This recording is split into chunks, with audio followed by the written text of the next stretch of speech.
Dear Detour, you took us off-road on the gnarliest trails. You asked us to measure up. So yeah, we did. When life slings you mud, sling it right back. Stay strong, Toyota trucks. Every new Toyota comes with Toyota Care, our no-cost maintenance plan. Visit your local Toyota dealer today. Find yours at Toyota.com. Toyota, let's go places. Athletes know how important it is to stay hydrated. But did you know there are other ways to hydrate besides just drinking water? In fact, milk is a great hydration option because it actually contains water, as well as electrolytes that are lost when your body sweats. So consider taking milk along with you to your next game or competition and enjoy the taste of greatness. For more help finding your greatness, visit unbottled.com. It's time to start planning for back to school. That's why I got my kids vaccinated for COVID-19, so they can be protected from COVID when they're back in the classroom. Kids 12 and older can get vaccinated. The vaccines have been researched and tested. They're safe and they work. Getting vaccinated was quick and easy. You can walk into a pharmacy to get one. We got our COVID-19 vaccine, and I hope everyone will choose to get vaccinated too. Get a free COVID-19 vaccine today. Find a location near you at covidvaccine.idaho.gov. We're a valley-wide country store. For 100 years, we've been your #1 choice for food, fuel, farm supplies, and just about everything else you could need to get you through your day. We know you work until the job is done, and so do we. For gas on the go, or a little extra to help you get down the road, you can count on us. We are proud to employ your neighbors and to be a cornerstone of your community. We're valley-wide. Yesterday, today, and tomorrow. We're here for you. A hit in the morning, another between class, after school, and more before bed. Vaping sucks you in quick. Not to mention all the chemicals and health problems everyone's talking about. That's why thousands of teens are ready to take back their life their own way with My Life, My Quit. When you sign up with us, you'll get a free and simple quit plan that makes it easier to stop vaping. Visit mylifemyquit.com or text Start My Quit to 36072. You train, you sweat, you practice, you go for the gold, you give 110%, but most of all, you aim for greatness. And milk is the performance enhancer that can help get you to your goal. Trusted by athletes and backed by science, there's a healthy helping of greatness in every refreshing glass of milk. So let nature's original sports drink help quench your thirst for greatness. For more help finding your greatness, visit unbottled.com.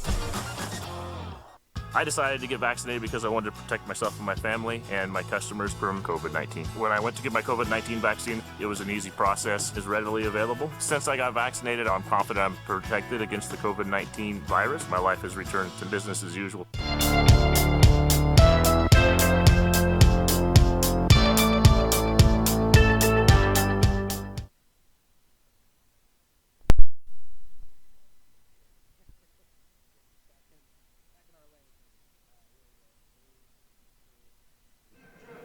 Good evening and welcome into this IdahoSports.com Game Streams production of the 2021 Idaho State Football Tournament. Tournament coverage on IdahoSports.com is brought to you by the Idaho Division of Public Health, your local Toyota dealer, Valley-wide co-op and country stores, and Project Filter, Stop Smoking, Start Living. We come to you live from Holt Arena in Pocatello, home of the Idaho State University Bengals, but also home to a Class 4A quarterfinal showdown. It's the Vallivue Falcons, the number 14 seed in the tournament, taking on the 6th seeded and defending 4A state champions, the Skyline Grizzlies. Hi, everybody, inside the broadcast booth. Brandon Bainey alongside Tim Belknap. And Tim, here we are. This is the final game of the quarterfinal round in the state of Idaho. We have arrived. You know what? And I love that we're here at Holt Arena. What a great environment to call a game. We're out of the cold. Last night, I think you were here calling games, but today you were earlier up in West Side where you froze your tushy off. We're here. We're in shirt sleeves. We're enjoying it. We're so grateful to Idaho State for letting us play or call the game and these teams play in what's going to be an exciting matchup. The Grizzlies are the state defending champions 4A. But I think they haven't had the season that they wanted to have coming off a state championship. It has been an uneven year for Skyline, certainly. They come in with a 6-4 record. They went 3-1 in the conference this year, but lost the league title to Blackfoot because they lost to Blackfoot head-to-head. But they did get the first at-large seed, right? The top 5 go to the 5 district champions. Skyline is the 6th seed. We were here a week ago in the opening round in Holt Arena when Skyline hosted Lakeland. Now, that was a game they won 42-21, but it wasn't decided until the fourth quarter. Yeah, that score not even close to representing the game you and I got to witness last week. A couple of things went their way in that second half. The second half being all Skyline. The first quarter of that game, Skyline forgot to show up, frankly. And if it had continued, they would have checked out early. But fortunately, they were able to come alive second half and get that win. Ultimately, they leaned on Kenyon Sadiq, 6 catches, 94 yards, 3 touchdowns. He also had a 1-yard rushing touchdown on a Wildcat play. And our IdahoSports.com player of the game, the Joker, Isaac Farnsworth. He had a 20-yard pick 6 that basically decided it. He also had a fumble recovery. And against a Vallivue team that wants to control the clock tonight, the Skyline defense is going to be tested once again. They are going to be tested. They've got some weapons with Abron Silverio, a running back that really, size-wise, might not be able to move to the next level of college play, but from a production standpoint, certainly warrants some looks, I think, from a couple of universities, because he's just kind of dominated from the running game. And Kenyon Sadiq, you talked about Kenyon. That's a kid that you throw it to, and somehow he climbs the ladder and makes catches and jukes and spins, and I'm pretty sure he's a dancer, too. Well, whatever he does, he's pretty much awesome at it, so it wouldn't surprise me. Vallivue, on the other hand, let's talk about this Falcons team. They come in with the same record as Skyline, believe it or not, right? They're 6-4 overall. Difference is they went 4-3 in their conference, but as we found out, their conference was pretty tough. They had 4 teams playing in the quarterfinals. Half the field was teams from District 3, so that's a tough league. Yeah, and I think both of these teams had that same experience. They Skyline, Blackfoot, Shelley, and Bonneville came in from the 6th district, excuse me. So both of these teams coming from tough play all year long. So that's going to be, I think, part of the equation tonight is if they both play at that level. And, of course, Vallivue shocked the world in that opening round. They went to 3rd seed Minico, a team that was undefeated, and they knocked off the Spartans 28-12. And talking to their coaches, they said, we came in saying we were going to stop the you-know-what run. That's what we were going to do because that's all Minico does is run the football. Yeah, power. And they did it. They held Minico to just 179 yards of total offense, 92 on the ground for a team that averages over 200. So the Vallivue defense really came to play last week. Linebacker Carson Fox is going to be a busy guy tonight. He comes in with 67.5 tackles, including 4 sacks. And then on the back end in the secondary, Oscar Malacara is going to be another guy to watch. He has 32 tackles and 3 interceptions in the secondary as well. Now, on the flip side of that, this is a Vallivue team that's kind of running on fumes. They've had a lot of injuries. We counted it up talking to the coaching staff. 7 varsity contributors out of this game tonight with injuries, including quarterback Casey Cope, an all-conference selection from a year ago. So Santi Diaz moves from running back to quarterback, and Vallivue will kick off to start this game. Skyline won the toss and chose to receive, and a good return across the 35 off the squib kick out to the 37-yard line for the Grizzlies. Ian Galbraith, the return man for Skyline, he's been consistent all season. He brought it back about 7 yards on that carry, but he has regularly brought it back 10, 15 yards every time he's caught that ball. So he's an important part of that Grizzly team that you don't see very often is your return man. Now, you may be looking at the clock and going, hey, it's not 7 o'clock yet. Why are we playing? We have no control over that. We just go when they tell us to. 1st and 10, handoff to Abron Silverio off the left side. Across the 40, out to the 45-yard line, a gain of 8 on 1st down. Carson Fox in on the stop for the Falcons, and great reaction by him, but he stayed in his position, didn't move, and was able to make the tackle. I don't know why he didn't actually get juked by Silverio because he just stayed right there. He didn't move an inch from his linebacker position. He's very sound and kind of the leader of this defense. He's also one of the primary ball handlers as They've got to play Ironman football and go both ways. Here's a sweep off the right side this time, out to the 49-yard line, picking up the first down, Caden Taggart. Great move. And what didn't develop, Taggart was coming to this side, the short field, looking like he wanted to hit that sideline and open it up. He didn't. He only got the 4 or 5 yards, but they only needed 3 for the first down. So consistently, that's what you're happy with. Taggart gets 4 yards there. Skyline working left to right here in our opening quarter of action, wearing the dark blue jerseys with the sky blue numbers, white trim around them, white pants, and those sky blue helmets. Vallivue in the white jerseys, white pants, gold trim down the sides, gold numbers, gold helmets. Lachlan Hackey, first throw of the night on the near sideline. Are they going to call it? They are. It is caught at the 38-yard line for a first down. Taggart on that reception. I thought he was out of bounds, Brendan, but the official, the line judge, he calls him quickly, calls him inbounds, so they'll get the first down out of that. Tiptoed on that near sideline, 11 yards from Lachlan Hackey to Caden Taggart. And we talked about Lachlan Hackey was a little up and down in that game against Lakeland last week. If Skyline wants to repeat as champs, he has to be more consistent, right? Absolutely. He's got the potential. He's a junior. He's coming in behind Marlowe last year, was an all-state selection. Here's a quick completion on the near side to Kenyon Sadiq across the 30 to the Vallivue 27-yard line. Gain of That's going to be a first down. Yeah, gain of 11 from Hackey again, this time to Kenyon Sadiq. Sadiq, he's that power. You got Taggart, Sadiq, and Silverio. And I always say that's the trio of offense for Skyline. So far, that's been the only offense for Skyline. Yes. 10-10 to play in the opening quarter of action. This is the opening drive for Skyline. No score. 1st and 10 for the Grizzlies. Ball at the Vallivue 26-yard line. Out of a shotgun. 2 receivers either side. Taggart in motion right to left. He'll get it on the jet sweep. Looking for the edge. Gets a block to the 20, the 15, the 10, the 5. Trying to cut back inside and knocked out of bounds around the 3. What a play. Taggart just turned on the afterburners. And frankly, if Andre Gonzalez hadn't been there to clog up the way, he juked and tried to get into the end zone. Gonzalez says, hey, you may have beat us hard, but you're not getting in the end zone on me. That's right.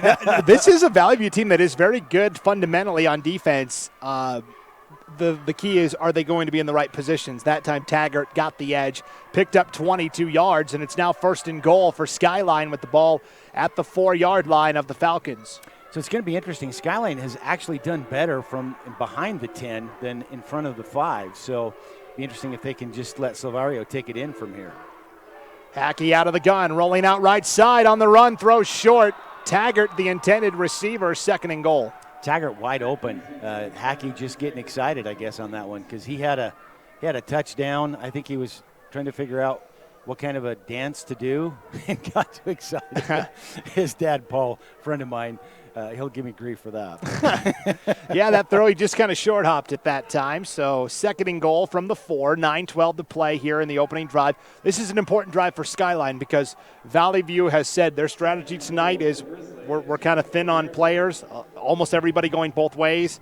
We're going to ball control. We're going to try and keep that offense off the field. So Skyline can score on the opening drive. That would be huge to put Vallivue behind the 8 ball early. Handoff to Silverio, and he's met at the line, maybe lost a yard. Vallivue, good penetration that time, and leading the charge up front was Jordan Conlin, the 6', 289-pound sophomore. Wow. 6', 289 pounds? Yeah. That's the guy you want in front of you when you can run. Wow. This is back to what I said, though. We're going on a 3rd down. Skyline struggled inside the 5 this year to punch it in. So it'd be interesting to see if they can do it and break that, curse, but certainly break the trend. Silverio lost a yard, so it's 3rd and goal from the 5. A 5-wide formation here for Skyline. 4 receivers to the right side. Hackey looking that way into the end zone, and again short hopped it, looking for Taggart. 4th down.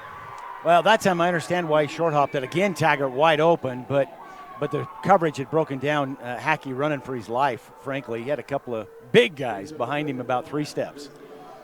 And this is a Vallivue team that, I talked to their coaches and said, hey, no matter what happens tonight, you're the last team standing from District 3, right? Because Bishop Kelly lost last night, Nampa lost last night.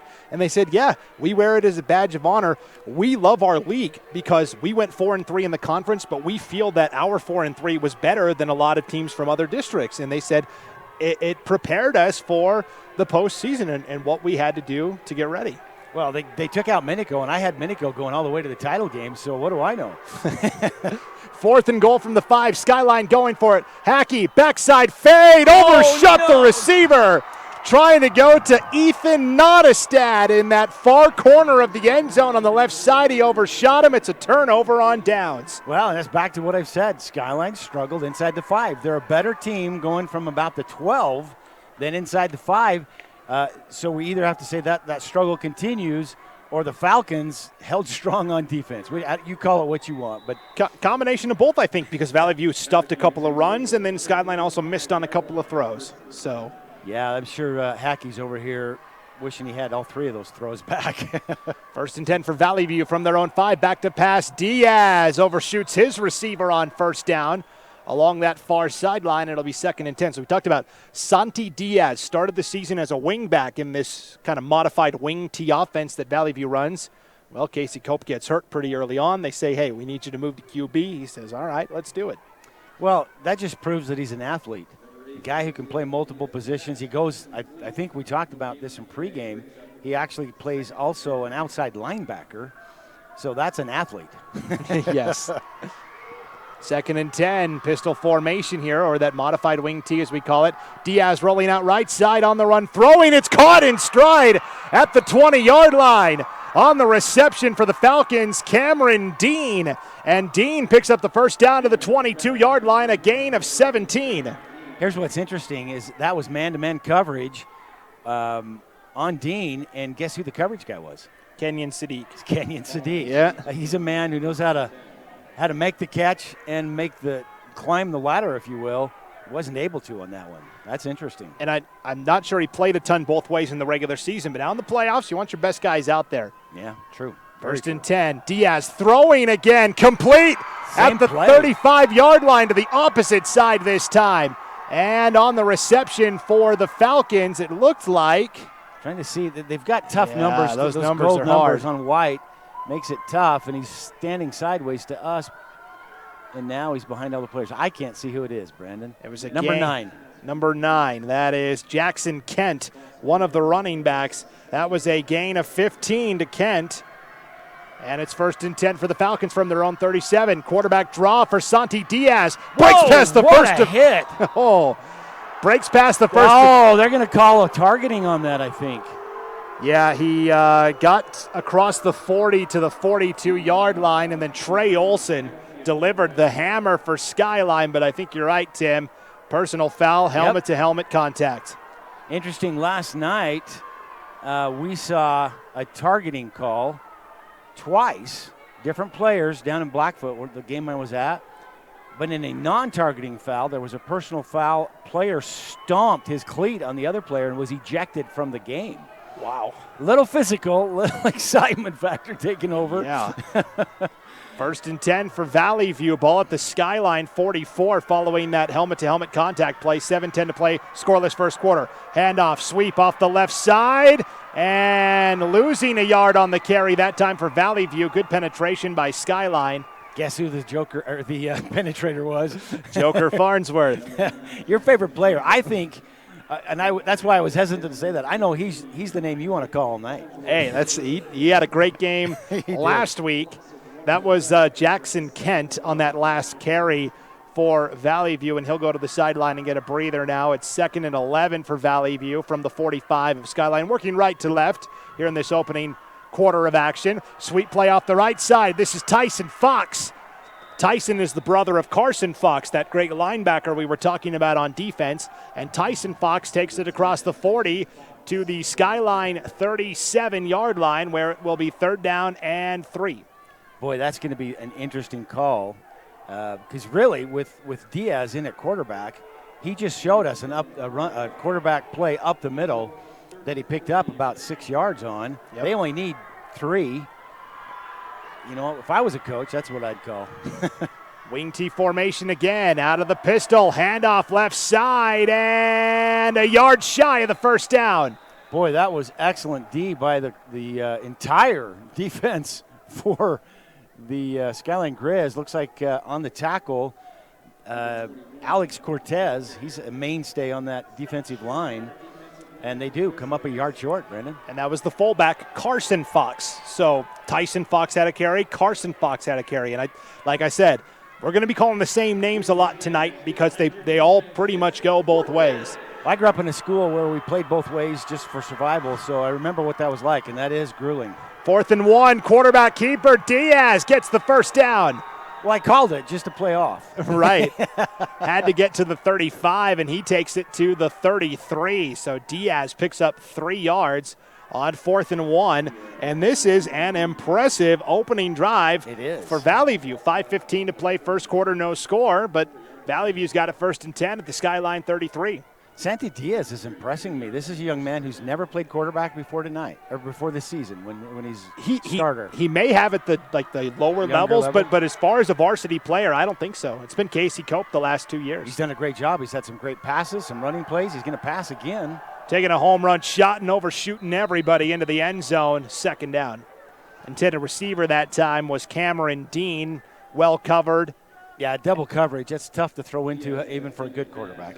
And maybe he saw that and just decided, I'm going to bomb it deep and throw it away. Probably, because he was 5 yards away from his receivers. So that would be a smart move. 4:48 to play here in our opening quarter of action. Skyline 0, Valleyview 0. But the Falcons are putting together a nice opening drive here. Yeah, they were assisted by a 15-yard targeting call, but they've moved. Started at the 25. Is that where they started at? They started back at their 5. They started at their own 5-yard line because they turned over Skyline on downs. Play action. Diaz throwing it backside, overshot his man again around the 25-yard line. 3rd down. Wow, this is interesting. The Valleyview players are really kind of upset down there, saying, "What the heck?" As the nose tackle for Skyline. Big guy down there, number 56, Keanu Kishiyama, literally blew the center back on his haunches. They were thinking he came early, and it was perfectly timed, if not early. Well, Kishiyama had a great game last week against Lakeland, and so I could believe that he made that play. Well executed. It really disrupted the whole thing. Under center, wing T formation again, and Valleyview will spend a timeout here with 4:47 to play in the opening quarter of action. Tonight's game brought to you in part by Thompson, Holman, Weiler. They've served East Idaho for over 25 years. The law firm offers extensive experience in a wide range of legal services and represents a broad range of clients, from local individuals to international corporations. They realize how important a client's case is to them individually, so they strive to give each case the attention it would receive if the client was handling it themselves, no matter the size. If you need an attorney, call Michael White at Thompson, Holman, Weiler today at 208-522-1230 or visit their website at www.thwlaw.com. Thompson, Holman, Weiler is proud to support Skyline football and wishes the Grizzlies good luck in tonight's game. So 3rd and 10 here for Valleyview. Ball still at the Skyline 33-yard line. What do you do here, Tim? I don't think you have any choice. You've got to run a passing play. What's worked for them is Diaz rolling out, throwing about 12 yards deep out into that sideline flat, if you will. They've thrown it twice. It's worked twice. To me, that's what I'm going to do. Really the first time Valleyview has faced a 3rd and long situation, they've always been able to pick up at least some yardage on 1st and 2nd down. Yeah, that's true. They've got a good running game, and that helps open up that passing game. But I think Skyline, as you look at their defensive backfield, they're lining up expecting that same pass. Diaz, play action. Skyline bringing the rush. Diaz rolling out right side, lofts it into the end zone. It's caught for a Valleyview touchdown from 33 yards out. Cameron Dean got a step on the defender and caught it in the end zone. What a great catch. And he literally left Galbraith 3 or 4 yards behind him as he moved out and just jumped up, got the ball. Great placement by Diaz on about almost a 30-yard pass.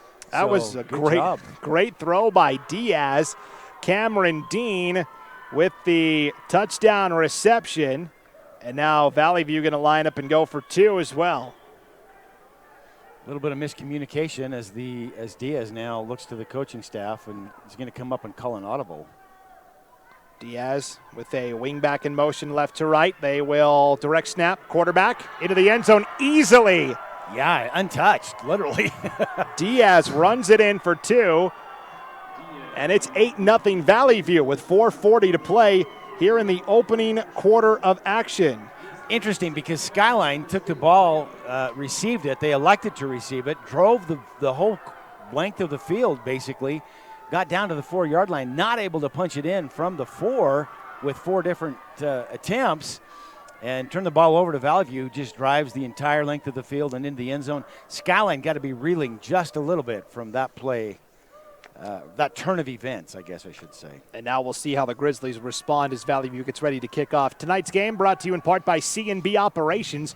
For all of your commercial John Deere new and used agriculture equipment, choose C&B Operations, Eastern Idaho's premier John Deere dealership. Visit C&B Operations at 1102 West Bridge Street in Blackfoot for all your equipment needs, or visit them online at deerequipment.com. That's DEEREQIPMENT.com. C&B Operations in Blackfoot is a proud supporter of all the student athletes and wants to wish them good luck in the state tournament. Well, this is, we talked about Vallivue running on fumes maybe. They didn't look like fumes on that drive. Squib kick taken at the 30-yard line. This is Ian Galbraith again, and Galbraith returns it out to the 35-yard line. Good tackle by Carson Fox on the coverage for Vallivue. Tell you what, these Fox brothers, I assume they're brothers. Yes. They're impressive to start this game. They've been in on a lot of tackles. Their names are going to become synonymous with good football for Vallivue. Now, we talked about last week when Skyline played Lakeland. Lakeland, very similar to Vallivue, where almost every guy plays both ways. That favored Lakeland early, but they ran out of steam as the game went along. Skyline's depth ultimately won out. We'll see if that is the case again tonight. First down carry for Silverio off the right side across the 40 to the 41, a gain of 5. You know what I love about Silverio is he got hit with a 3-yard gain, and he knew he was going down, so he spun around and leaped, picked up the other 2.5 yards. I love that. So that is a 5-yard gain for Silverio on first down. 8-0 Vallivue lead with 4:05 to play in the opening quarter of action.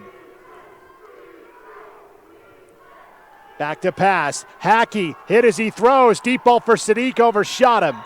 He got manhandled on the rush, and the ball, he was slightly hit as he threw it, and it'll be 3rd and 5.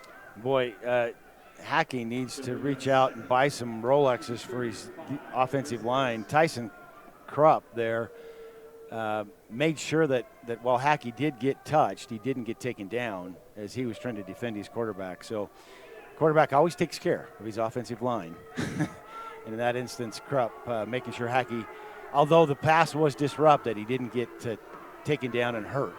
Always the thing you worry about with your quarterback. Certainly 3rd and 5 now for Skyline. Taggart in motion left to right. He'll get it on the jet sweep, looking for the edge. Didn't get there. Great tackle, great tackle. That's number 10, Tyson Fox. Why have I heard that name before? Yeah, weird, huh? And only not even a yard gained. Right back to the line of scrimmage was Taggart, and Skyline's going to have to come out and punt with 3:35 and counting opening quarter. You know, Skyline played that series of downs a little in shell shock. They acted. Not Skyline's normal game. Hopeful that they haven't let that initial score by Vallivue take them out of their game plan for tonight. So here comes the punt from Kenyon Sadiq. Look at that kick. Takes a bounce at the 20 and will roll out of bounds at the 17-yard line, where it will be 1st and 10 for Vallivue with 3:09 to play here in the opening half of action. Well, normally I'd say that's a great punt. Go out to 17. That puts Vallivue in not great field position, but last series of downs, they took it from the 5 all the way down. So I don't think it matters where Vallivue starts. They think they've got a pretty good shot. Well, you know what? They're showing us the team that came out and shocked everyone with that Minico win. And I think they're trying to prove that they're not a one-game wonder in that game and come out and a shock Skyline again. Well, and prior to the first round of the playoffs, their regular season finale against Emmett, they won that game 8-7. That's right. So I forgot that was a one-point game. They've kind of been giant killers recently. 1st and 10 from the 17, penalty flags before the play can start. And a handoff that gets right back to the line of scrimmage for Kip Childs, his first carry tonight. And the Joker in on the tackle. That's right.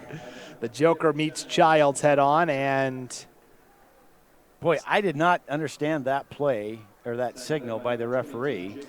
I think it's got to be a false start, but oh, good, because it looked like synchronized swimming. He just held a hand up, and that was it. Well, he did two. He did one and then the other. Yeah. I was like, I see that in synchronized swimming, the Olympics, not on the football field. Right. 1st and 15 now for Vallivue from their own 12. 2:53 to play opening quarter. 8-0 Vallivue lead on a 33-yard touchdown pass from Santi Diaz to Cameron Dean. Wing T again. Wing back in motion right to left. And the ball came out. Diaz falls on it back at the 5-yard line. Comes off. Is that Diaz's helmet? No, that was Kip Childs, the wing back. So Diaz, they were trying a little read option play between Diaz and Tyson Fox. The ball came out. Diaz had to fall on it back at the 7-yard line. Brandon, I'm going to ask for your help here because I'm not sure, but the player, Childs, his helmet came off. The official sent him to the sideline, so they have to sit out if their helmet comes off, just like college ball? Yes, if you lose your helmet, you got to check out for a play. So. Okay. Well, Childs not very happy about that as he went to the sideline, but obediently did so. Right. So that lost 5 yards, and with the penalty now, it is 2nd down and 20, and now another penalty flag. Delay This time game from the back judge, and now they're going to say a timeout. Yeah, they get it in. I was going to say, I was watching the back judge throw, but the referee was throwing his hand up, so they made that a little too close for comfort. Yes, so 1:51 to go. First quarter, 8-0 Vallivue lead, and their drive going backwards presently. Tonight's game brought to you in part by Rockwell Homes in Idaho Falls. It's Southeast Idaho's #1 home builder. By using local subcontractors and upholding the highest quality standards, Rockwell Homes strives to exceed your expectations to create a unique and innovative home tailored to your needs and lifestyle. Are you ready to start building your dream home? Let Rockwell Homes help design the perfect place for you and your family to call home. To see available homes, floor plans, and other great information, go online to rockwellhomes.net. The Johnson family and everyone at Rockwell Homes are proud of the local student athletes and want to wish them the best of luck in the tournament. Well, this is an important down here. I guess it's 2nd down, not the 3rd down because of the penalty. Skyline needs to prove to themselves that they can stop this Vallivue team because they haven't thus far. 2nd and 20 for the Falcons. Handoff right side, and a big tackle by Alex Cortez of Skyline, as only a yard gained on that carry by Vallivue.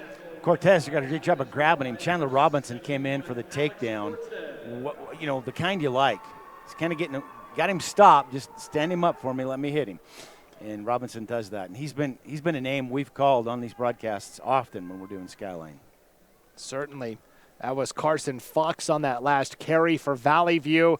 Goes nowhere. It's now 3rd and 20 for the Falcons from their own 7. 1:10 and counting before the end of the first quarter. Vallivue leading 8-0. Wing T again. Diaz rolling out right side. Got to step out of his end zone. He's sacked again. It's Cortez on back-to-back plays. Diaz goes down at the 3. That was a great play. Cortez just owning that backfield these last 2 plays, getting in the backfield both times. And Diaz, I'll give it to Santi, he could have gone down at the line of scrimmage or the line of the goal line and had some trouble there. He was smart enough to get 3 yards out of there before he came down. Barely. Yes. The hole closed quickly. And, I'm wondering now if, Skyline kind of got punched in the mouth, right? They turned it over on downs at the 5, gave up a long touchdown drive, and I wonder if it's almost like don't poke the bear. Here's a punt that didn't get a ton of distance, and it takes a Skyline bounce at the 35-yard line. It'll be 1st and 10 for the Grizzlies at the Vallivue 35. Actually, the 25. Oh, yeah, the 25. What great field position. Fabulous field position. Man, if you're Skyline, if that did kind of rattle your cage and your game plan to have Vallivue come out and score on you, they're now showing they've shaken it off. And with field position at the 25, 1st and 10, Vallivue's 25. What I'd look to do here if I'm Hackey, not Lackland Hackey, sorry, to come out, throw a nice pass, strike hard, try to pick up 10 yards quick. 2 receivers left, single receiver to the right. First down carry for Silverio. Dances his way to the 23-yard line. And that's it, as Vallivue very sound defensively. In on the tackle for the Falcons, Jaden Gomez, the defensive end. Another one of these sophomores that they're having to lean on, 6'1" and 221. And that will take us to the end of the first quarter. After 1, it's Vallivue 8, Skyline nothing. We'll be back in just a moment. You're listening to the 2021 Class 4A quarterfinals on IdahoSports.com.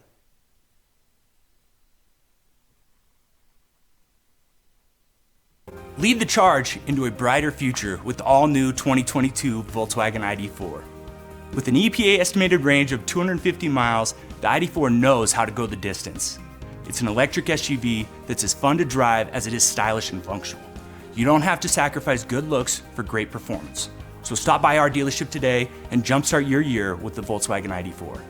Teton Volkswagen, where it's always no problem to buy and service your vehicle. Searching for a friendly, experienced insurance agency? Then look no further than Alta Insurance. Alta Insurance provides policies that are personalized to each client's needs by offering a wide range of products and companies to take care of your assets. Let one of our friendly and experienced agents take the time to sit down with you and understand your needs. Call or stop in today with offices in Idaho Falls and Twin Falls. Alta Insurance. It's not just about insurance. Back inside Holt Arena, Brandon Baney with Tim Belknap as we get ready for the start of the second quarter. Vallivue enjoying an 8-0 lead over Skyline, but it's 2nd and 9 for the Grizzlies. Ball at the Vallivue 24. Hackey completes it in the flat right side to Kenyon Sadiq across the 20 to the 19. It'll be 3rd and short now for the Grizzlies. Skyline now working right to left here in this second quarter. That was well defended. When they got that pass connected to Sadiq, I thought, well, that's going to be a first down. And kudos, I'm trying to see, it looks like that's number 6 for Vallivue, Trey Stump, who wasn't faked out by any of Sadiq's move and was able to just stay with him. So that great defense that you talked about pregame for Vallivue showing up, and while Kenyon's getting his catches, he's not getting these extra yards that he usually gets. In the regular season, Vallivue allowed 20.9 points per game, but in their last 2 victories, just 19 points combined. Interesting. 3rd and 4 for Skyline. Ball at the Vallivue 19-yard line. Hackey rolling out right side, floats it wide open. Caught at the 15, the 10, the 5. Taggart into the end zone for a Skyline touchdown. That kid's got some wheels. He took that thing, he made the catch, and then just went down the sideline. Nobody even close to coming near him with a great reception. Taggart making himself valuable part of this Skyline offense. And now it's Ian Galbraith on for he'll hold, and the point after kick will come from Jacob DeMott for Skyline. Try and bring the Grizz within 1. DeMott's kick is through. So 11:30 to play before halftime. Skyline answers. It's 8-7. Vallivue lead is 1. Well, that 1-point lead, I always look at the difference between a kick and a 2-point conversion and wonder, this early in a game, are we going to come down to 1 point? That's the beauty of football. You never know till the end. That's true. But we've seen a number of games this year that it's come down to the 1-point game, and so you just shake your head and think, I hope that doesn't come back to haunt one team or the other.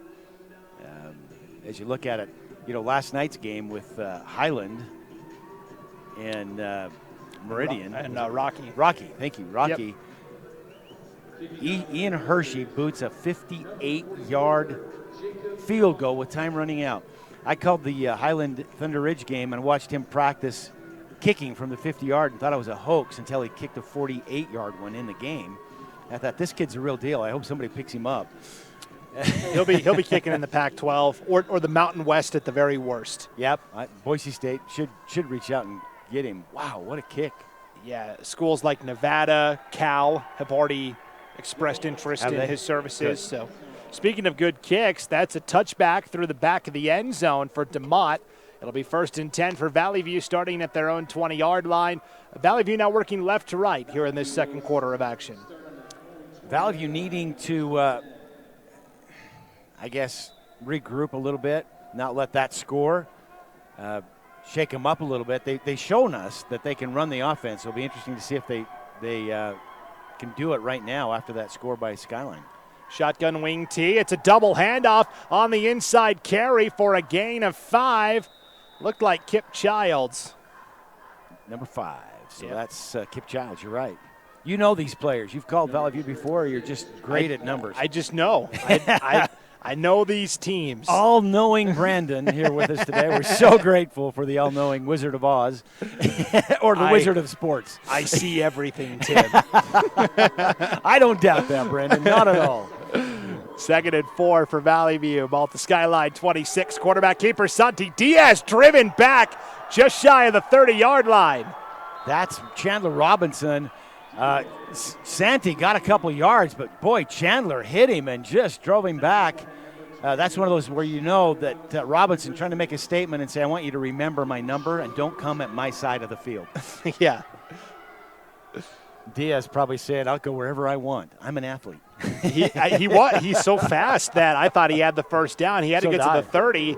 He only got to the 29, so it's 3rd and 1 for the Falcons. In a normal play, he would have had the first with forward motion. 3rd and 1, handoff off the edge to Kip Childs, has the first down. A penalty flag comes out as Childs takes it off the left edge to the 34 for a gain of 5. It's going to be a holding penalty. It's about all that can be from where the flag was thrown. And it is. Yep.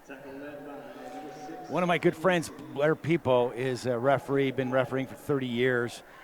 He's always in my ear trying to tell me this is what you can expect in this environment. I become way too comfortable saying, well, if the flag's in that environment, it's going to only be holding. Right. Right. That is a 10-yard penalty from the spot of the foul, and that now makes it, instead of 3rd and 1, Tim, it's now 3rd and 14 for Vallivue, ball back at their own 16-yard line. That hurt because you've got to believe that hold probably didn't spring Childs, so it would have been a first down anyway. Childs had it by himself. Yep. Right? Yep. Yeah, just different play now, 3rd and 15.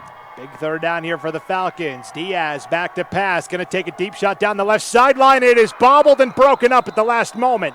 Wow, he had it until that Skyline, guess who it was that made the hit that knocked the ball loose? As the Joker. Yeah, I had to give you the shot to call that name. I know that's your favorite.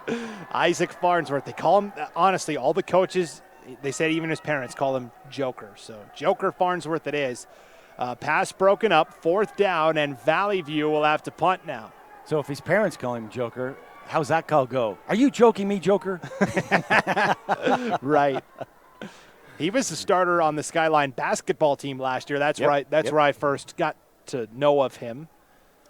Yeah, I spent a number of broadcasts with him in front of me. He's a good athlete, great player, both basketball and football. Line drive kick caught at the 48-yard line by Sadiq. A great return, has a blocker to the 30 and the 25. And Kenyon Sadiq rips off about a 35-yard punt return. And for the second time in a row, Skyline's going to have great field position to start. 1st and 10 at the Vallivue 21-yard line. This is exactly what Skyline wanted. Kenyon Sadiq needing to get that punt return, pick up the 25-yard return that he just got, and get Skyline. Like you said, second time in a row, they're starting inside the opposing team 25. 1st and 10 for the Grizz with 9:32 to play before halftime. 4 wide, 2 to either side. Hackey on 1st down, handoff up the middle to Silverio into the secondary.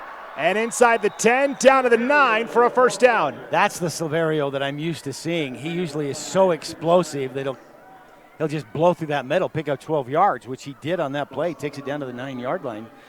And if that opens up for Skyline, Vallivue's in trouble. Could be a long night. It's 1st and goal from the 9 now for Skyline with 9:10 to play before halftime. Vallivue leading 8-7, but Skyline in danger of changing that. 4 wide again, 2 to either side. Silverio on the right hip of Hackey. Now they shift Taggart into the backfield, and give him the ball, and he'll take it to the 6-yard line for a gain of 3. That was interesting. That's the play where they've let Hackey go to the top of the field, if you will, on a sweep. And I think that they expected by cutting him up the middle instead of going to the on the sweep that they'd get more yardage. I mean, they got a 4-yard gain out of it, but I think they expected that he'd be able to take that into the end zone. And that's a tough call when you're probably in a goal line stance if you're Vallivue. You talked about it. When they get inside the 10, everything gets tighter, and Skyline's really struggled, right? Their touchdown came from 19 yards out. It's now 2nd and goal from the 5. A back on either side of Hackey. Back to pass. Flushed out right side on the run, firing into the end zone. It is bobbled and incomplete. Oh, man, I thought for a moment he pulled that down. Ethan Nottestad had a shot to bring it down. Sadiq right behind him. I couldn't see the bobble. Was it Nottestad that was? It was Nottestad, okay. Correct. Yep. I thought maybe Sadiq might have had it tipped it away, and Nottestad was trying to recover it. The game I just called previous to this, 2 different times, defenders tipped the ball away thinking they tipped it on a dead play, and it tipped it into the hands of the offensive receiver. They took it in for touchdown. Oh, so no. I guess I'm a little gun-shy here. Yes, understandably so. The problem on that last play was evident. Sadiq and Nottestad were both in the same area. It's too bunched, too tight. Yeah, too many defenders. Yeah. Big deal. 3rd and goal from the 5. Hackey rolling out right side this time to the end zone. It is caught. Touchdown. For the Skyline touchdown. Taggart again. Taggart having his 2nd touchdown now. It's hard to see on that far corner because some of the cheerleaders hung up signs on the railing down in that left corner, the near corner. Can't see the pylon, which we need to. Right, it's hard to see down there. So it is a 5-yard touchdown from Hackey to Taggart. 2nd time those two have hooked up tonight. And the PAT by DeMont is also through. So Skyline with the lead now 14-8 over Vallivue with 8:04 to play before halftime. Tonight's game brought to you in part by Conan Heating and Air Conditioning. They're your Lennox premier dealer in Idaho Falls. Conan Heating and Air Conditioning has been providing superior HVAC service in the Idaho Falls area since 1946. That's 75 years with highly qualified and experienced technicians. No job is too big or small. For all your furnace repair needs in Idaho Falls, trust the job to Conan Heating and Air Conditioning. Visit them online for more information at ConanHeating.com. Boy, that was a much-needed scoring drive for the Skyline Grizzlies. Kind of shake off that slow start where Vallivue got the score and the 2-point conversion. Now the Grizz take the lead for the first time tonight, 14-8. And, they get the opportunity to flex a little bit, maybe not too much like we saw last week. But the opportunity to maybe take control of this game if they can keep playing like they just played for the last, really, 5 minutes or so. Skyline has the momentum, and we've seen it where they, you blink, and all of a sudden you're down 3 scores to these Grizzlies. Another good deep kick through the back of the end zone for a touchback here, and boy, Vallivue came out gangbusters on that opening drive, went 95 yards down the field to score, but since then, they've gone nowhere except backwards on the next 2. Well, and you know what? They actually were moving that ball. They got that first down before that holding penalty. So I'm going to say that last series of downs was an anomaly because I think they can move it as long as they don't do what we always say. Don't turn it over and don't get a penalty. You could be a coach with that kind of strategy there, Tim. No penalties, no turnovers. Yeah, I know. It's a phenomenal thing. 1st and 10. Diaz taking a shot. Wow. Broken up. Galbraith on the coverage for Skyline around the 40-yard line. That was a beautiful play. Well thrown, but just a flag back here at the line of scrimmage that they indicates a holding penalty. And back to my previous comment, no penalties, and you don't want a penalty when you're starting at the 20 and it puts the ball back to looks like the 9 because they call it from the spot of the foul. Yeah, so it's going to be 2nd down and 19 now, or 1st down and 19 for Vallivue from their own 9-yard line with 7:58 to play before halftime, and Vallivue trailing 14-8. But if they run that same play, they'd still have the first down, whether it's 19 or not. They could pull it off. So Diaz out of the shotgun, quarterback draw. Diaz to the 10. Or to the 15, excuse me. And so a gain of 6 on first down. Jackson White and Trey Olson in on that stop. And Diaz a tough guy to bring down. His athleticism just shows. When he takes that ball, he runs like a running back instead of a quarterback. Yes. And so he's not like your typical running back that's moved to quarterback where he just runs, because he's got a good arm too. So Yeah, I'm impressed. I like this kid. I take him on my fantasy team. 2nd and 15. Diaz zips the ball over to the far sideline. It is caught for a gain of about 3. That was Cameron Dean again on that far sideline on the reception. It'll be 3rd down and 8, we'll call it. Yeah, long 8, I was going to say. Short 8 maybe. But you know what? They just ate up 11 yards in 2 plays. So Vallivue has the potential. They run it smart. Obviously, they're going to have to pick up the 8 yards there. Yeah, that was a 7-yard completion to Dean. It's now 3rd and 8 for the Falcons. From their own 22-yard line, they've got to get to the 30 to pick up the first down. Diaz, shotgun again, rolling out right side, throwing in the flat. Another penalty flag comes out. Dean makes the catch at the 27, is walloped on the play by Kenyon Sadiq, and we'll see what the call is here. You know, these are great receiving plays. Dean taking a lot of hits, hard hits. Either he needs to go visit our friends down at Lava Hot Springs, one of our sponsors in most of our games, or have his own hot tub, because he's going to feel this a lot tomorrow. Yes, and I have to assume that's a holding call, Tim. Yes. Our officiating crew working very quickly tonight, where the head official has made the call before the play is even concluded, because I was looking to see who made that tackle for Skyline, and I looked up and they'd already moved the ball back to the 10. Yeah, he did indicate that literally as the play's being blown down. So a little bit of a quick call yes. by the referee. But he did say it was a holding penalty, and now back to that, 3rd and 19 now. Big penalties just costing the Falcons way too many yards. 3rd and 20 for Vallivue from their own 10. 6:05 to go before halftime. Diaz rolling out, feeling the heat. Now going to take off and run. Says, get me a block downfield. Will duck out of bounds at the 20-yard line, where it'll be 4th down and 10. You know what? In a normal play, he dropped back. He was looking for a receiver. Couldn't find one. Everybody covered. And so he just said, well, I'll do what I know how to do. I'm going to run the ball. 10-yard pickup you'll take every time, just not when you need 20 yards. Yeah. So a definite win for Skyline on defense there, as Vallivue will punt again. I believe it's Andre Gonzalez out there to punt for the Falcons. Sadiq and Galbraith stand at their own 40-yard line awaiting the return. Almost picked off by the Joker, but not.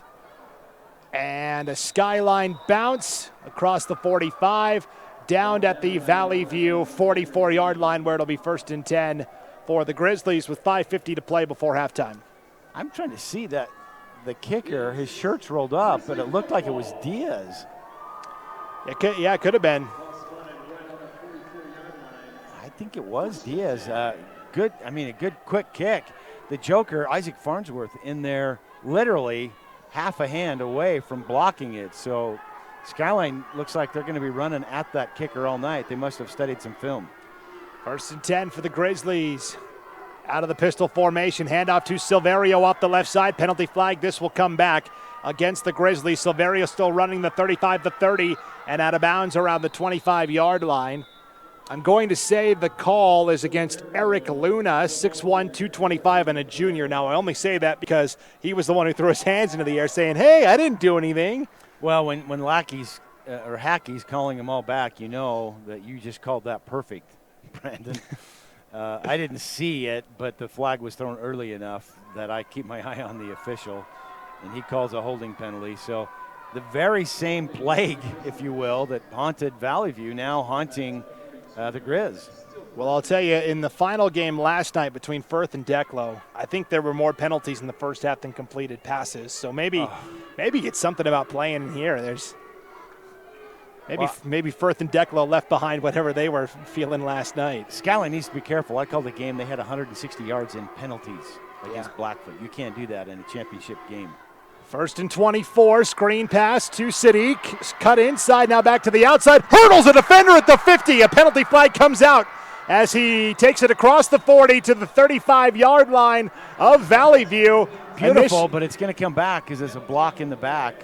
I'm 100% sure.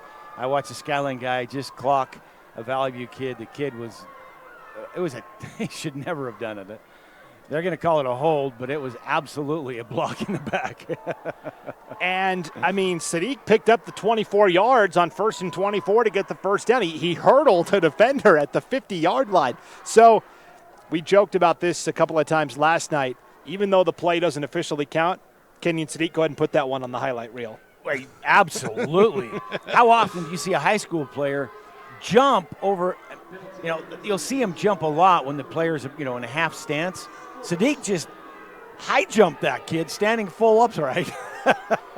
So 1st and 27 for the Grays from their own 39-yard line. Sweep play, Taggart off the left side, the 40, the 45, the 50, tiptoe on the sideline. We'll see where he stepped out. It's going to be the Vallivue 42-yard line. Good return because he picked up 20 yards, but he needed 30. Right. Yeah, that ends up getting 20 yards on the carry by Taggart. And it'll be 2nd down and 8 now. Wow, how about that? Good. That's a good play. Just like the one from Diaz. You will take those every time except for when you need 30. Right. So 21 yards on that carry by Taggart. 2nd and 8, out of the pistol. Silverio, left side, the 40, and brought down at the 36. In on the tackle for Vallivue that time, Jordan Conlin.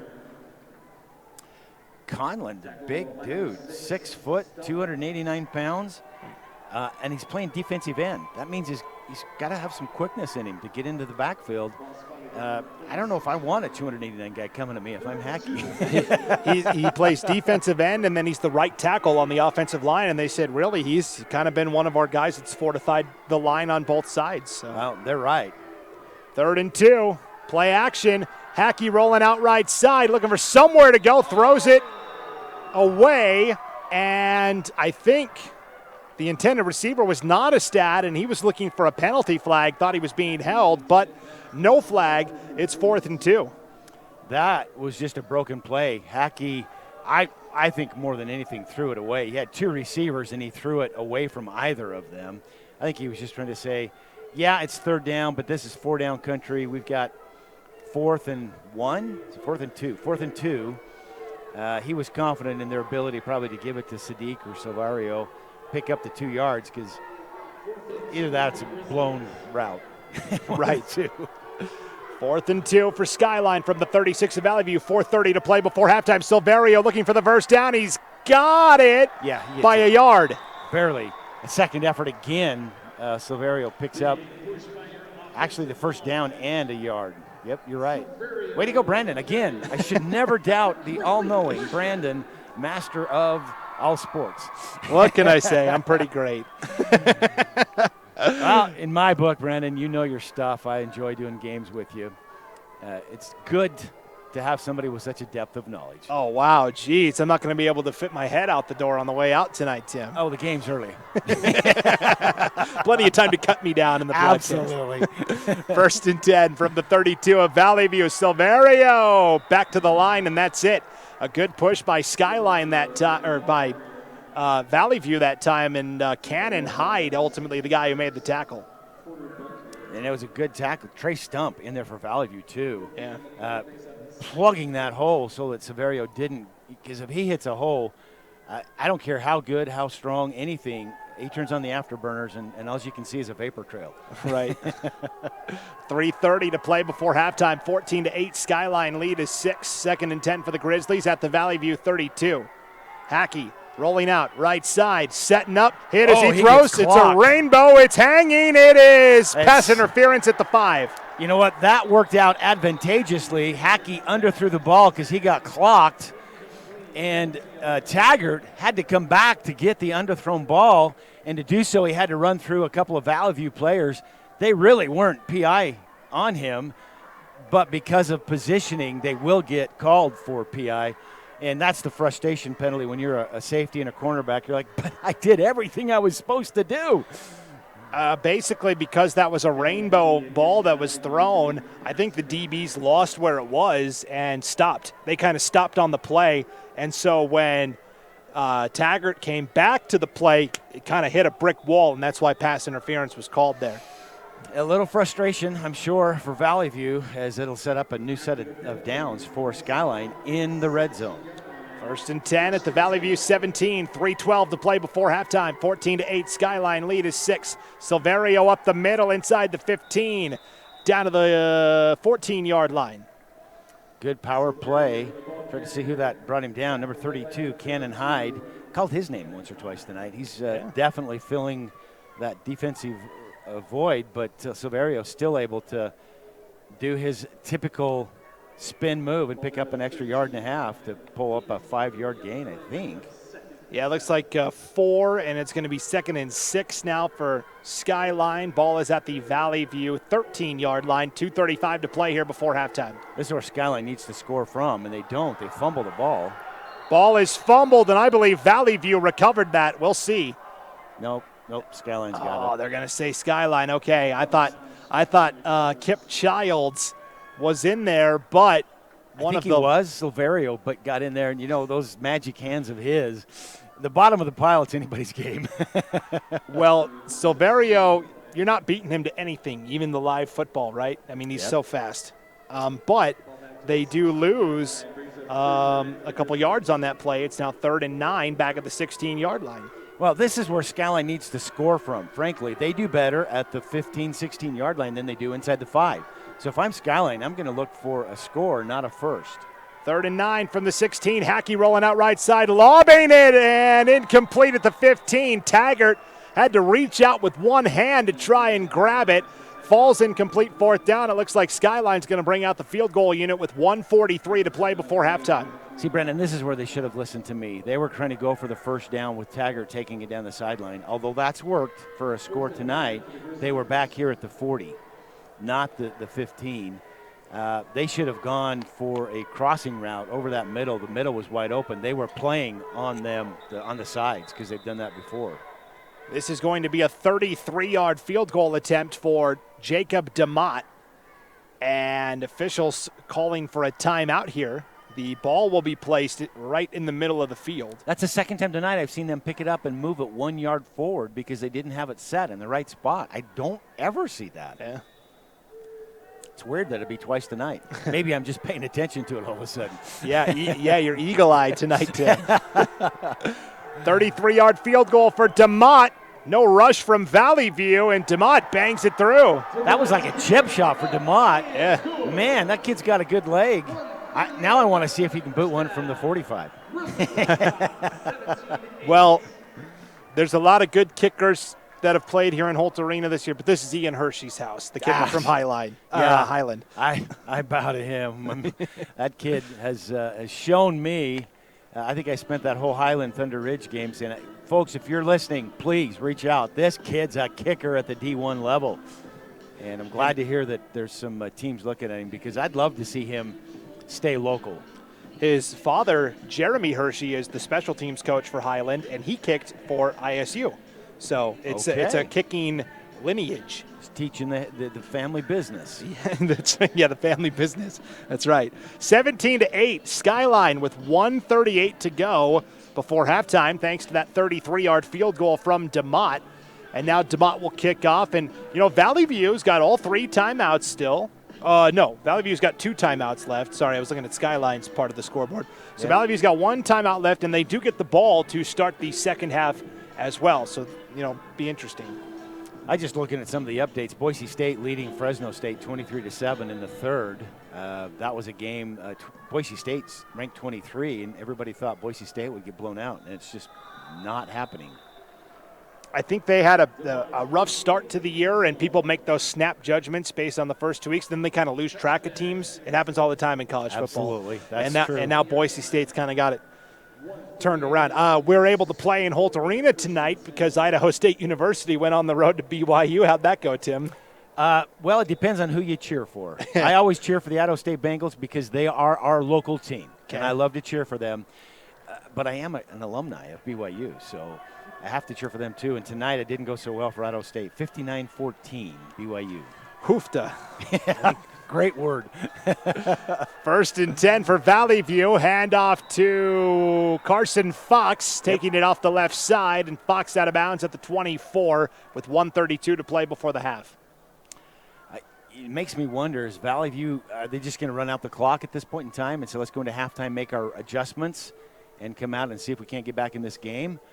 Or do we try and throw a strike and at least get it within, I don't know, field goal range? The worst case scenario, I guess. I don't know if they have a kicker. Do you? Well, is he hurt?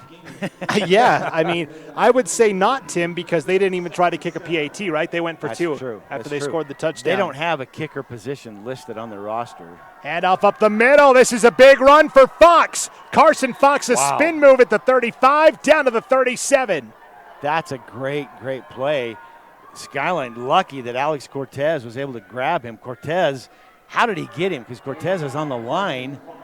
How did he get him 12 yards downfield? Stuck with it. 1st and 10 for Vallivue after that 14-yard run by Carson Fox. Ball is at their own 37. Clock continuing to roll. 1:10 to play now before halftime. Diaz out of the wing tee. Handoff again off the right side this time, and maybe 3 on the carry right to the 40-yard line. That time running the ball for Vallivue and trying to stretch out for an extra yard. Ooh, a little bit of jostling going on.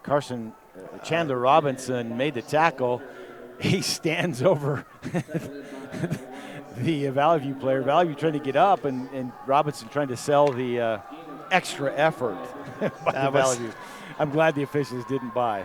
That was Tyson Fox, Carson's younger brother. Quarterback bootleg, and Diaz brought down in the backfield. Yeah, that's our big Kishiyama making that sack. We've called that name before. He's had sacks in every game we've called for Skyline. So great job by Kishiyama.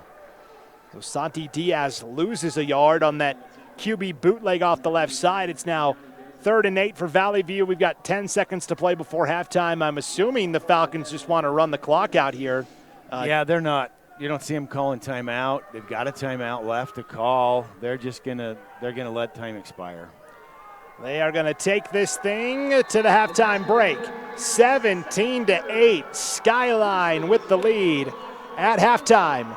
We will be back with the halftime show in just a moment. You're listening to the 2021 Class 4A quarterfinals and the Idaho State football playoffs on IdahoSports.com.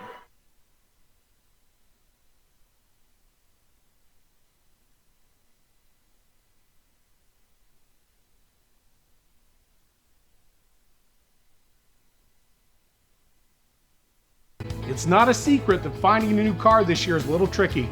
Between chip shortages and supply problems, there's more reasons than ever to come to our no-problem dealerships when you need a new car or truck.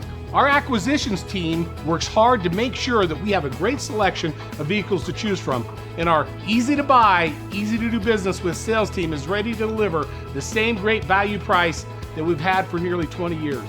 Teton Toyota, where it's always no problem to buy and service your car.